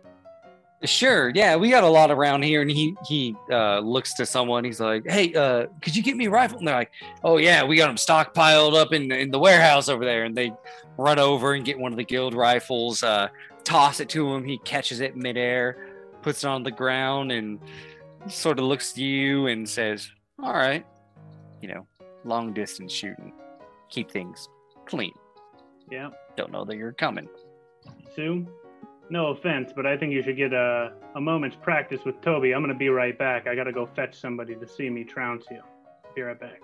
And Ellie just leaves and walks away for a second. Toby, good luck. What's happening? All right, so I'm going against Sue now. This is the moral of the story. You're going against Sue. I'm going to burn one of the character action points to not let you cheat. So you have disadvantage, just in case. Wait, what? I have disadvantage, and why is he? Sue, what are you doing? Do you suspect me of cheating? Is that what you think is going to go on right now? I haven't the slightest idea what you're talking about. I'm just a competitive son bitch. I can get very competitive too, and I have a few good luck rituals I do before the game, before I play any games. Tobias is going to step back and attempt to Tobias, cast I told you no enhancements. cheating. That's literally what I was talking about, Tobias. I was talking about exactly what you're doing right now. This is not cheating. This is just using every advantage This is just using every advantage that I can get. I have to go against the master here. The master wouldn't mind me using a little. The master wants the best game he can possibly get. Is that not right, Sue? Sue just does the like. Do your thing. All right. Tobias is going to attempt to cast physical enhancement on himself. Give me that flip. What's it? Oh God, what's the target number on this? He has his radio with him. No, it's physical enhancement. TM10.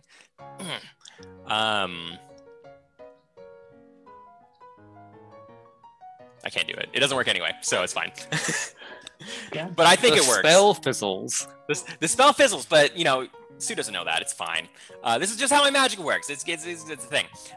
So what about these bottles? All right. There are 2 rifles now on the ground in front of you, and the goal is to duck, grab, pick them up, and fire at the bottle. Your target number is going to be 14 with a disadvantage. With grace, right? This is a very graceful act. This is long arms. These are long arms, right? But ducking is... Yes. Sorry. Long arms are intelligence-based shooting. Yes. But doing the performance of picking it up is grace-based, right? No. No.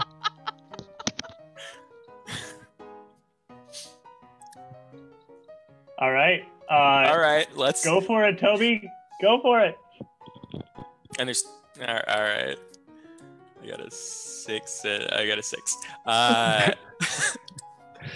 Stu moves with such speed that before you can even fire, he's already ducked down, picked up his rifle, shot your bottle and his. And because they're the cocking rifle has done the one-handed and slings it over his shoulder. Hey! I mean, I'm more of a pistol guy, but it's. I'll let you have this one. You got me, Sue. Congratulations. Meanwhile, I mean, not my rules. Ellie wanted to walk away. Just saying. Meanwhile, Ellie has gone back to the bar, the saloon, where I presume Meave and Dr. Lee are still talking. And Ellie just bursts in the doors and says, Meave, we've got a problem. What's going on? You're not with me right now to watch me trounce Sue. Sue's gonna just get owned and killed in this next competition against us. You scared me for a minute there. All right, Dr. Lee, if you was I interrupting me. anything? Well, we were just sharing theories, right, Dr. Lee? Dr. Lee visibly looks a little disappointed and says, No, you're not interrupting anything. Great, let's go, Meave, let's go. Meave is gonna fill up Dr. Lee's drink and say, remember what we said? Get a drink and you join the festivities. We can talk more later. And of course. Gets up with their drink, goes up to Ellie and is like, I can't wait to see this, but do you think maybe you could teach me to shoot after that? Or some other time when I haven't had it. Great. Okay. You can go against Toby, he's not that good. Oh! Great. It was a rifle! I'll make sure the gun doesn't slip. No, Tobias did the best he absolutely could. So Hooch. Anybody want some hooch? All right, we hustle our way back. go kick Sue's ass, Ellie. All right, I go pull out my Chesterfield. Let's do it, Sue. Sue still has the guild rifle slung over his shoulder. Meanwhile, as that's happening, Frey, you get a tap on your shoulder, and you see a familiar-looking guard of the mayor's who says, the mayor, he wants to see you, have some words with you. You particular, friends somewhat, but mostly you. All right. Damn it. All right. I grab a water skin that, again, someone is drinking. Grab that, pull it away, and just start chugging the water skin, trying to sober up a little bit. Throw that on the ground. Hey, again, I really want to see that rifle shoot. You should go try the shooting contest. I'll be right back. Well, I mean, you're not really a kid or anything. You can find your way. And he's like looking over, looking back, looking over. Oh, all right, yeah. Just head on to the big house up front. I'm gonna get in on this. All right, I'll be back. I clap him on the shoulder, start walking to the mayor's house. Okay. All right, you walk towards the mayor. We cut back to Ellie, who is lining up with Sue. All right. Ellie takes the Chesterfield, puts it on the ground. Do the same and see how this shakes out. Sue does the same and says, well, I'm looking forward to this. All right, same as Toby. I believe the target number was 14 with a disadvantage. Sue's cheating against me too, huh? Oh, absolutely. Sue's very competitive. Okay. Ellie gets an 8. Sue draws quick, picks it up, hits their bottle, but does not. He tries to shoot yours, but you manage to shoot yours in time. Nice shooting. Well, if you ever want lessons, I've taught people like you before. Yeah, I mean, could always learn a little bit more, I guess. I gotta teach this one over here, though, first. Do it to it, Miss Wylie. Spread the word. All right. Maeve. Yeah. I don't know if I've ever shot a gun before, so this should be interesting. I don't know if a competition's probably not a... Yeah, if you could just maybe show me the ropes first. Nemo will pass over the clockwork gun that Ellie was lending to her so that Maeve can have again. Thanks, Nemo. Grabs it. Can we get some help around here? Everybody, could you throw a bottle up in the air? That way we get a little bit more of a set of options. Well, at this point in time, we're going to scroll ahead a little bit through the shooting competition. We're going to say that spirits are high. You guys have fun. Per Ellie's direction, bottles occasionally get thrown up. Ellie, you're doing the throw 1, throw 2, right?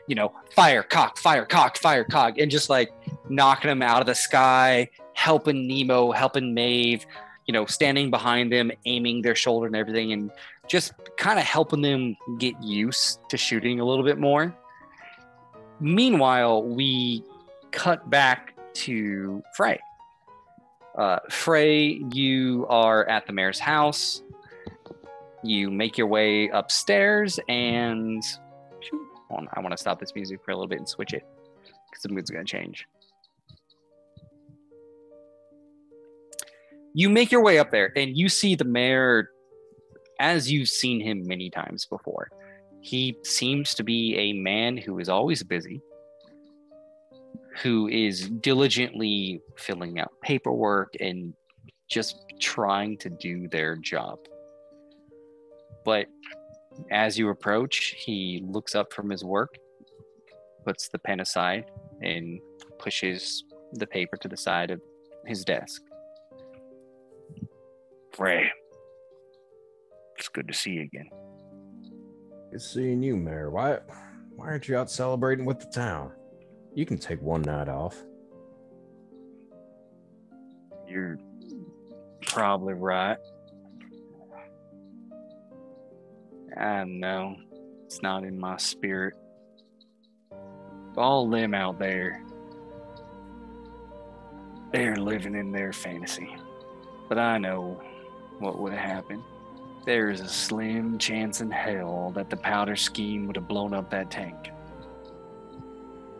Without all y'all, this town would be nothing but a smoking pile of wood. And it's not good for celebration. Well, hey, town's still standing. You all welcomed me. The least I could do is protect you. House cats and vagabonds. That's what we are. As one of us, I personally wanted to say thank you. Not just for the tank. What you did with the sheriff, that was rough. You're a big man, but sometimes being a big man means you gotta do things that no one else wants to do. Things that people might not like you for. And it's nice to see a kindred spirit who understands that. The pit falls again in Frey's stomach. Same feeling he had before. Now he kind of knows, in his mind at least, what he's got to do. And yeah, I know he was a rat. I know we did the right thing. But goddamn it, we lost a brother. And I do appreciate what you do, Mayor. You do what's got to be done, and I think I got to do the same. This crew, I don't, these newcomers, I don't know them too well, but they went through hell and high water with me to save this town. They had their own stuff that they were doing it for, but I mean, they still did it to help this town. I think I gotta go, Mayor.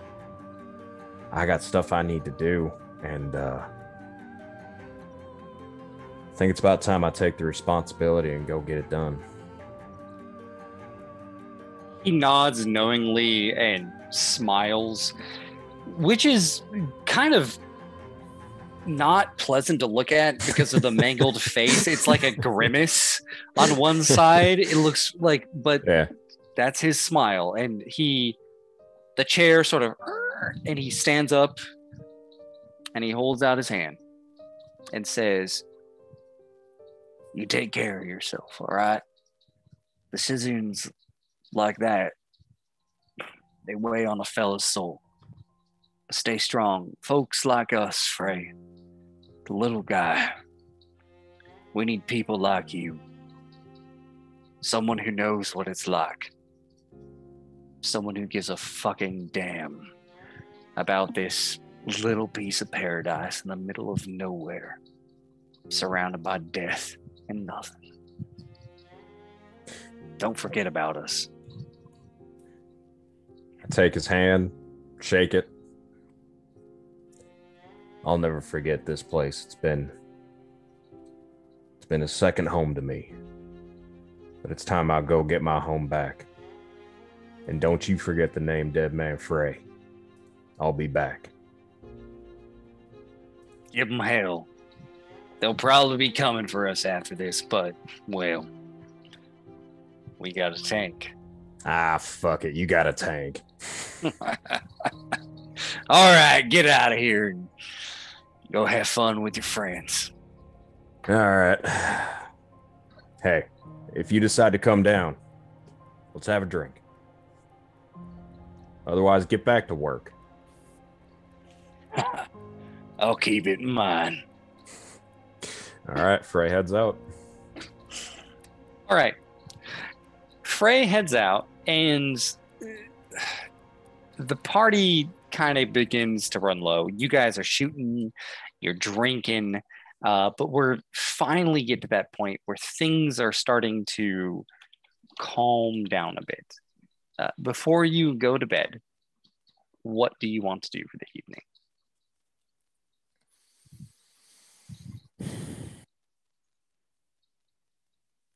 Ellie would like to at some point make her way back to the saloon and go up to the room that she rented, and then gesture for Nemo at some point, sort of wait in where Nemo will be spotted at some point in time, and just be like, "Get in here." There's an extended moment of eye contact. Okay. Nemo will follow her upstairs. All right. Steps inside, and Ellie goes over, sort of waits for you, and then is like,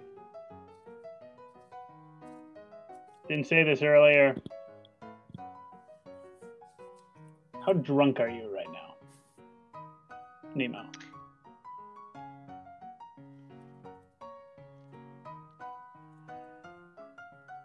Not as drunk as I think I should be. Did you want some private hooch or something? I mean, I just you got some on you right now? Yeah, it's mostly full. It's just whatever I had poured onto the boys' faces, and then not a lot else has been drunk.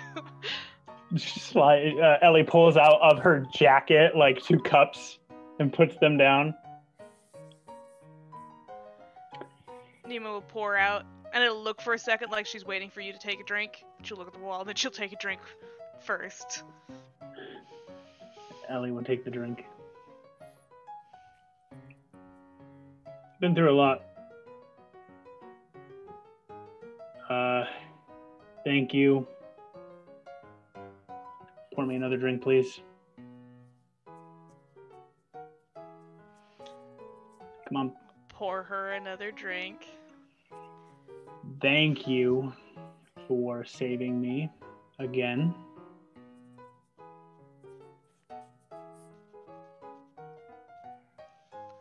Ellie. Why do you think I do it?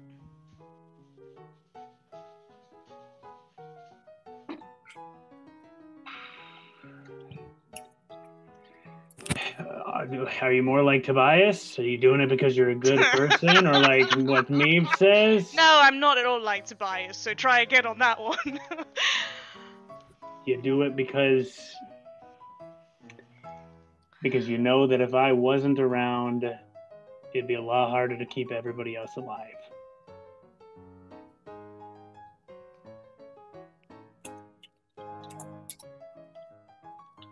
I love you, and I don't like to see you be hurt.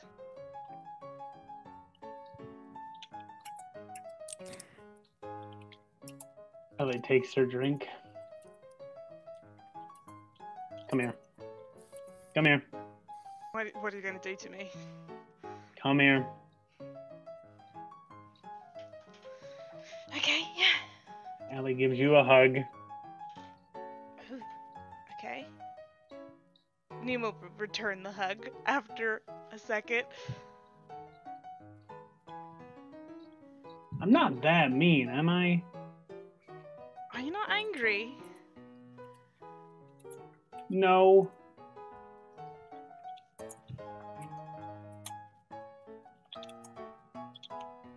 Look, it's you.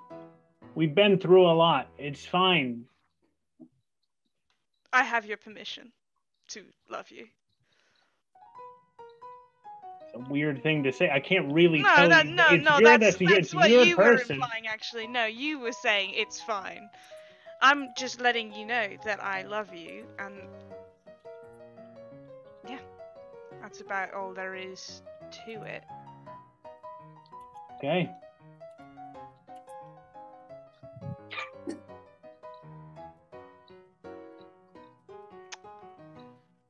Thank you again. You good? Yeah, you good? Yeah. I don't think I've ever actually said that before. You've I was never kind said of that before. Why To did you say anybody? that? Well, okay. You never said that to Samson or to anybody else. Do you want another drink? Wait a minute. Have you said that to Samson before?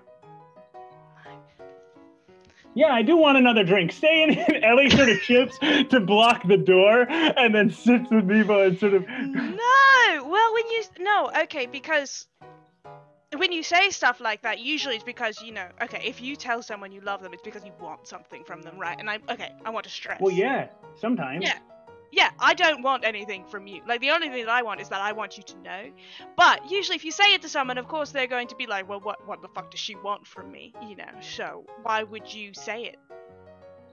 Do you want to? You don't want anything from me, right? No, I want you to know that I love you. I was expecting you, honestly, to take it a lot worse. You don't strike me as someone who, wants that kind of thing. All right, now I'm kind of offended, all right? Okay. Like, I mean, my mom and dad can say, like, I love you, right? And I Yeah, can be like, alright. thanks, Yeah, look right? who has parents. Yeah. Okay. Look, you and I have been through a lot, all right? Yeah. And comparatively to to Toby, right? I trust you a lot more. I don't know about the other two necessarily. You and I are in this. Okay? If we're in a fight, I make sure you're okay. And I expect that you're looking after me. Okay? Yeah.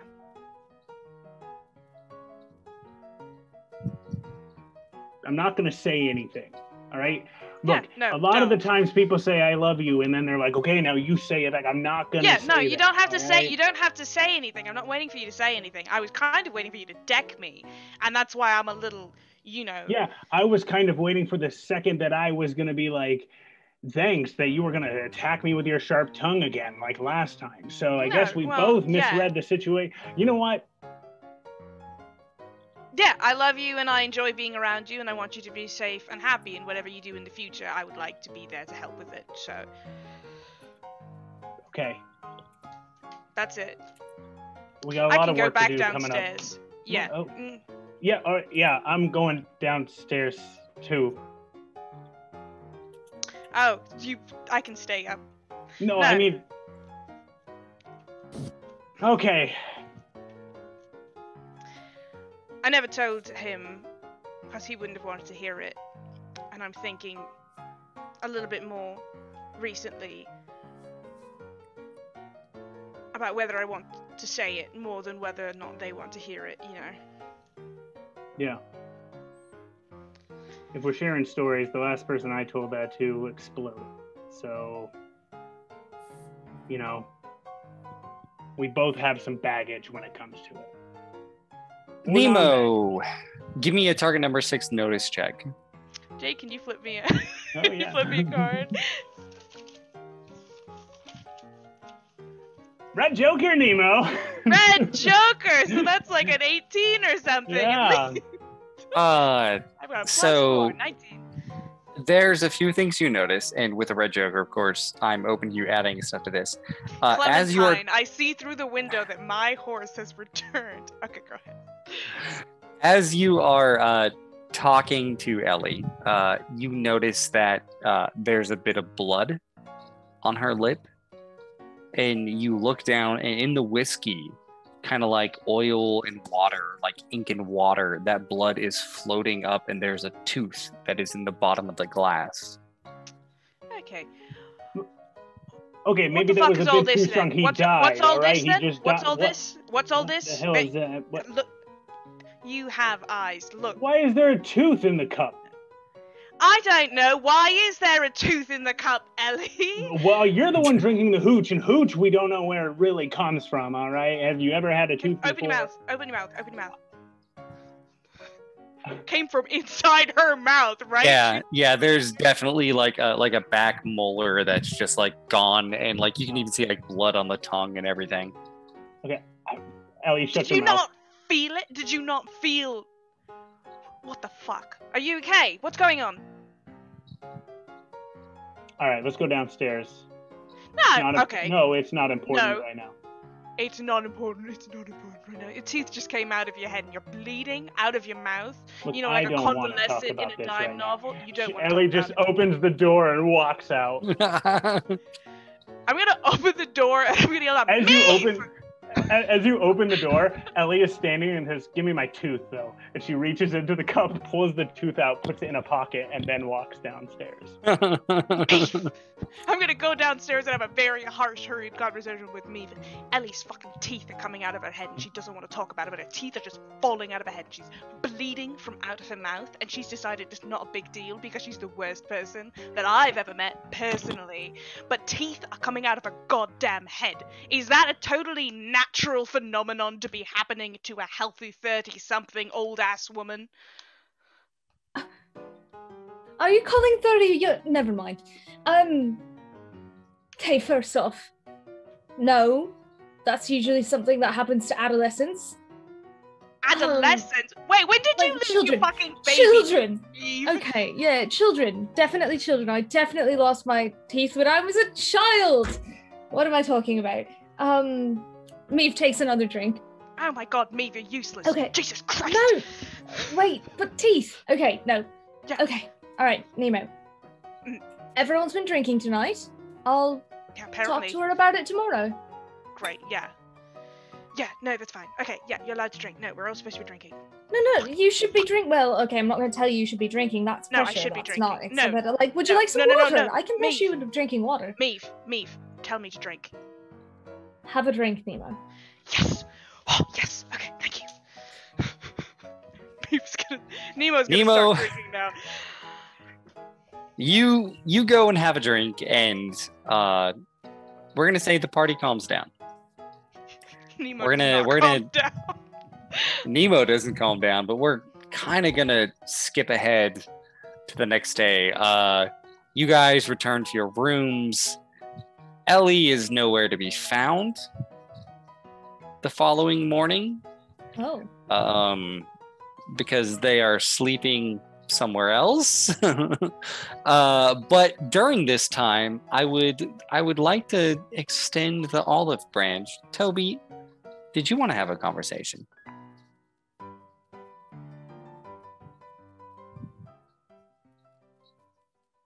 You're on mute. You are You're on muted, mute. Toby. With concepts. Yeah. The moment kind of passed for that, but I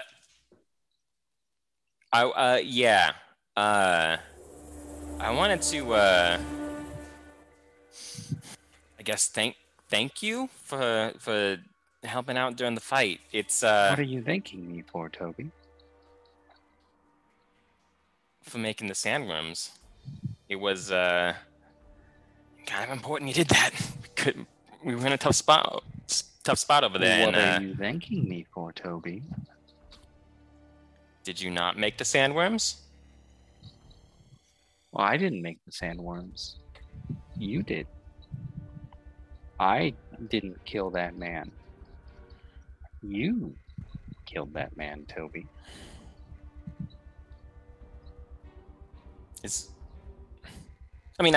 I can't make sandworms. That's you're pulling my chain right now. That's what's happening, right? I already said I despise violence and death. Do you blame the gun for its nature?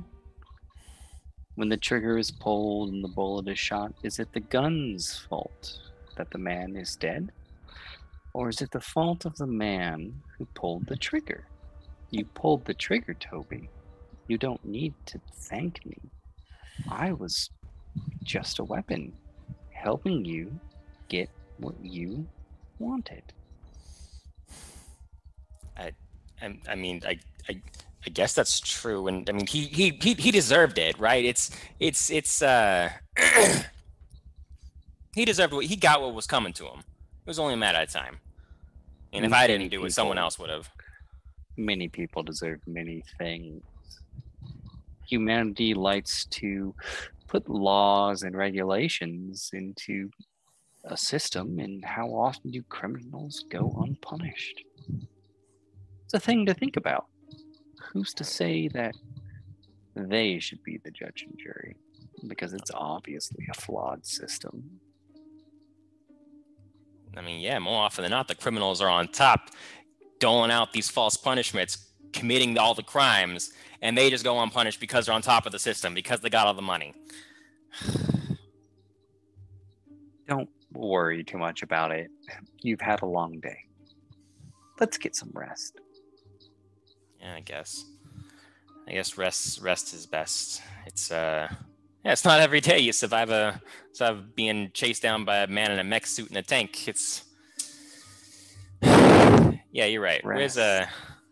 Where's everyone else? Rest is best. And when Yeah. you're dreaming, possibilities are limitless. Yeah, and Tobias is gonna kind of go off to wherever his room is and sleep it off. All the whiskey that's been poured into his face by Nemo. Beautiful. We wake up the following morning. The party is kind of alone in their room, and somewhere in a metal tank, a little bit hungover, Ellie, you wake up sleeping on cold, hard steel. What? Where am I? You are in the tank. You look Oh, around. oh God, the tank. I thought like a metal tank that I like got abducted in the middle of the night. No, you fell Oh my asleep God. in the tank. Oh. You fell asleep in the by tank. This campaign. You No. look around a little bit like kind of fuzzy, got a little drunk. Your satchel next to you, you can see that like it's been opened, and when you look inside, the journal with WS on it is gone. Gun is out, and I'm gonna go look outside the tank. Most of the town is hungover. There's a few people like just propped up against buildings, just groaning to themselves as the sun is blazing. The double suns are blazing overhead. I'm gonna go grab one of the nearest hungover folks, shake them a little bit, and say, "Hey, you see anybody go into that tank other than me?" I didn't see a lot I saw a lot of things last night. I don't remember a lot of things. Where the fuck are my shoes? All right. Well, This is sorry. I'll shuffle back, get my bag, look around for the book for a while, and presumably, if I don't find it, I'll just make my way over to the saloon. Yeah. I mean, you still got the kid's book, the list of bounties in there, but the actual journal with WS on it is gone. Yep. All right. You make your way back to the saloon. There's a very disgruntled looking Joe who is kind of like serving eggs, just like cooking in an oven in the back and just dishing out like greasy food to everybody. Sees you come in like, eggs. All right. Just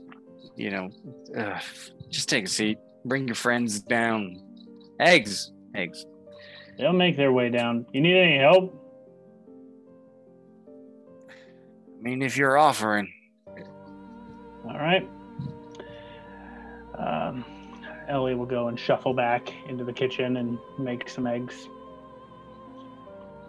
All right, you make your way back into the kitchen and help the very disgruntled Joe, whose instructions are mainly compiled of grunts and gestures at this hungover state, but you managed to pick it up fairly quickly. You're used to taking directions and being a worker.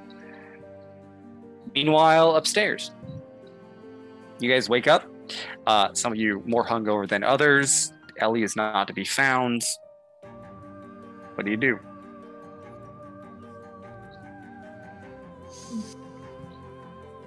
Look around, see who else is up. Maeve is usually an early riser, but maybe not quite as early as normal. Nemo did not sleep, so she is awake when Maeve is awake. Morning, Nemo. Morning. I'm sorry for calling you useless. Do you want to do breakfast? Yeah, breakfast. No, don't worry, I haven't forgotten. I'll figure it out. Just gotta find the right time. There is no right time with Ellie. If you want to help her, you have to surprise her, as though you were shooting someone. Well, then that's the right time, innit? Yeah. I'm going to talk to you. I'll talk to you later. Are you sure? We can. I mean, do you want to go get some coffee and? Yeah. No. Yeah. No. Let's Yeah, let's go have breakfast. Yeah, Maeve will lead the way down and be like, you can talk to me over breakfast. Yeah, technically I could. Come on. Everybody else awake. Yeah, Tobias wakes up at this point. Tobias has to wake up early because every morning the radio has an alarm setting you've never been able to figure how to turn off. Oh, I'm sure. And so every single time at 6 a.m. it will play music, and there's nothing you've been able to do to fix that. Oh, that's great. I love it. Okay. All right, radio. Rise and shine. I know it's morning, and you're an early bird, but the rest of us have been drinking, haven't we? And gotta get up, gotta get going. We gotta see a friend today. Oh, he's fun Jesus and he's cuddly. Christ, I love him do it every because morning? he's just. It's a routine, and he's mess with the buttons to get to the dial, so turn the volume down. Oh, All right, good. Nice and quiet, buddy. Nice and quiet. Petting it on its fucking boxy head. Put her back up. All right. Good morning, everyone. Where's the coffee at? Morning. We gotta go down for it. Kit's with us, right? Kit has managed to kind of roll into a corner. Kit is a more subtle robot, I guess we call it. I don't know what we call it in this world. Mechanical thing. And normally does not wake up until someone knocks on its head. I know it weighs 50 pounds or something, some ridiculous weight. It's very heavy. Yeah, I'm gonna lift him up and carry him downstairs, because I feel like it'd be really difficult for him to go downstairs. It's a struggle. He's a heavy boy. But you pick him up and for a moment, sort of the metal shutter around the eye opens up, but only halfway, and it looks around and then just closes again, and Kit allows itself to be carried. All right, Nemo. Let's help you out with that. I'm gonna help, help hoist. So we got a 2-man thing going. Nemo carrying a boulder back. just down the stairs. Yeah. Nemo holds back a cutting comment on Tobias helping carry a heavy object. She doesn't say it out loud, which is gross. You two got that right. Awesome. Yeah. Yeah, we totally got it. Doing all right, Frey, says Maeve, who's walking down the stairs while braiding their hair, and there's just pieces out, and they're just like, "You're right then." Doing so good. Don't you worry about old Frey. Great. Well, get some coffee in you. Yeah. You guys make your way downstairs, where you can kind of see occasionally moving in and out between the bar is Ellie. Once downstairs, Kit comes to life but moves at a very slow pace. When you look at it, you can see the expression of just a half opened eye, and it sort of hobbles its way into the kitchen. When Joe tries to like pour coffee, it just like slaps his hand and then like grabs the cup and sort of puts its metal arm into it and like foams it up and then like starts having cream and sugar and just like this look of absolute hatred for being awake, but does this very efficiently and one by one hobbles out and begins to give every one of you like essentially just a creamy espresso of coffee. Is he a functioning Keurig? Is that what you're telling me? He's making us lattes? Yes, a part of Kit's skills is Kit knows how to make a damn good latte. Maeve is gonna just sit there, pull the coffee to themselves when they get it and go, is Ellie working the kitchen? Hell? Ellie? Ah, Oof. All right. I only Someone's make them got- scrambled. I don't make them any other way. Only scrambled. I need the special. Joe knows it. Just the special is 6 raw eggs in a glass, hot sauce, and a glass of beer. Well, I only make them scrambled. So Slap Joe it. can get that. Joe, you get that. I'm making scrambles here. I'll take a Slap scrambled of Gush's Ellie. eggs. One scramble, please. I didn't know you could cook, Ellie. That's interesting. You learn something new every day. Yeah. She can scramble eggs. Is that not cooking? That sounds like cooking to me. You want to eat raw? You want to eat Joe, raw eggs? I mean, Frey does. I mean, yeah. Why We have wouldn't you? Yeah, but phrase fray. We're civilized. It's a waste of damn time to cook them. The hell?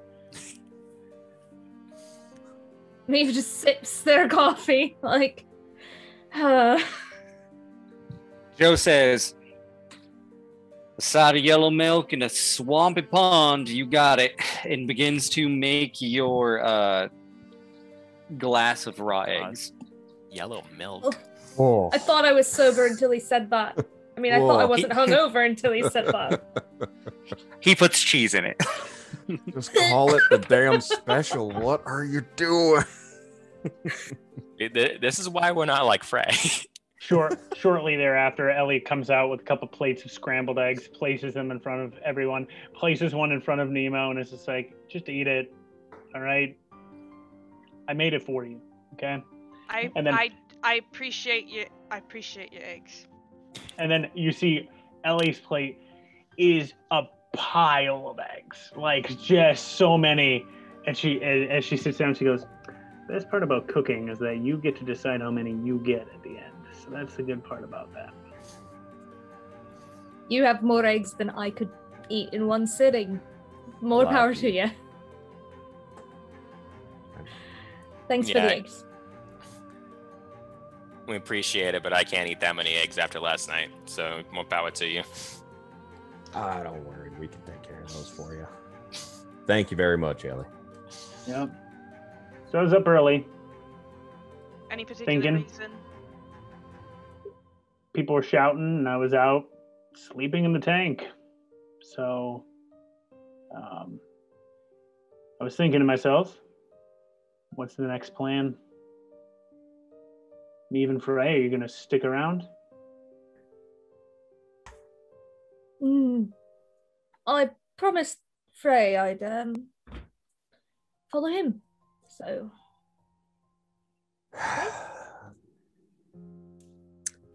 I can't stay here. Damn, I want to, but I got stuff I need to do, and I think if you'd have me, I'd like to leave with you all. I'm down. You can more than welcome to come with us. We're heading back to the city. We got a business with some friendly folk. Right.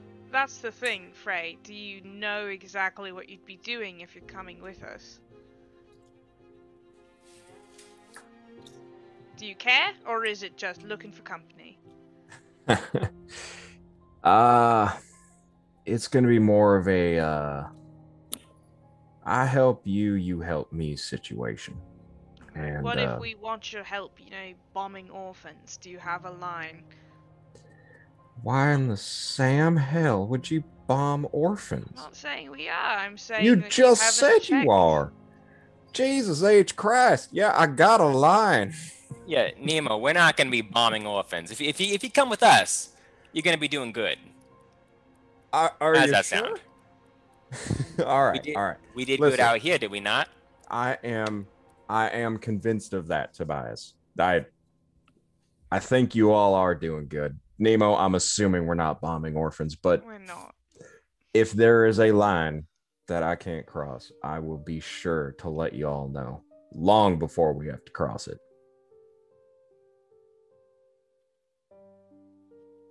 You'll know where I stand on every situation. I guess we're coming with you. All right. Let me just ask a quick question. Did either of you get paid? Why the hell would he get paid? That's a good question. Apparently nobody's getting paid around here. Well, no, that's not true. The Arcanists are going to be paying us off for... But Nemo. We don't say the A word around unfamiliar folk. Okay, Toby's new best friends are going to be giving us loads of money for services rendered. I lean to Meave and I just go, I'm sorry if I got us wrapped up in the wrong crowd, but we're kind of stuck now. Meave just... No, I like him. Me too. Nemo? Yeah? Did Ellie not tell you what's gonna happen when we get back to town? Absolutely not, Toby. That's your burden to bear. Okay. So, we were never promised up front that we weren't getting paid. But I'm sure if we go back to town and we explain, what happened, they would take care of us, So there's no promised reward. I mean, I'm sure it's okay, It's you're with us, so you'll be fine, Listen, if you're doing good, what does it matter if you get paid or not? Exactly. If we're doing good, what does it matter if we get paid? I couldn't have said it better myself. Ain't that right, guys? Most deadpan stare of all time is coming out of Ellie right now. And Meave is just like, Tobias, have you ever had to worry about money?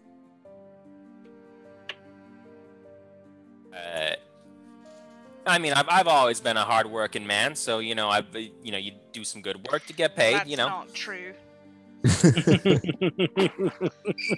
Whether or not it's true, I've been hard-working. That's the true part. Right. Okay. Yeah. Meave and Frey, you're going to learn a lot about all of us. Specifically, Tobias, if you haven't learned already. Apparently, we're not getting paid for any of this, so if either of you need any money, we can have a conversation. I can get you a cut in some way, shape, or form. No higher than 50%. Otherwise, welcome to the team. I think that's it. I think that's where the camera pans out with this news about yes, you're not getting paid. Also, welcome to the team. You can get a cut of 50%. And the party is just zero. The party's just kind of left there with the new members just being like, the fuck? And everyone's talking, dealing about this all throughout breakfast.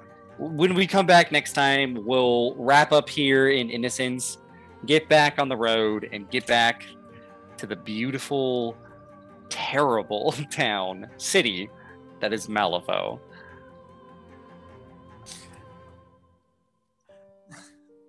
Let's do it. All right, well done, everyone. Fantastic effort for another terrific episode of Twisted Veil. We wanted to go ahead and shout out all the people who have joined us in this lovely adventure of Ink&Lyre tonight. I think that we have some people following the Twitch channel. That's War Game Peace and Kraz Yerk. Tiny Mr. Triangle, all with some follows. Logic Core with the follow, and our giveaway winner. So congratulations. One in, one giveaway one. That's how it works here. You follow, you win stuff. Tell all your friends. Firearm of Mutiny with the host. Kib Arb03 with the follow. LARP Analysis with the follow. Scout at Midnight, and Paul with the like on Facebook. So shout out to all of you for joining us here this evening. We thank you so much. Your follows are active support for the channel. Thank you to Brent for GMing this session, and our wonderful cast for putting on a fantastic show this evening. If you want to see more of what we do, you can find us here Monday, Tuesdays, and Wednesdays. On Mondays, we have Fates In, which is our homebrew show that happens at 7:30 Central Standard Time. This show comes on at 8 o'clock Central Standard Time on Tuesdays. You can see us here every single week. And then tomorrow, we have Iron Valor, which is a 5e show where we run through some of the modules. Currently, we're working through The Curse of Strahd, and you can find myself, Daniel, DMing that session. And then Friday is Short Rest. It's always an exciting time over there.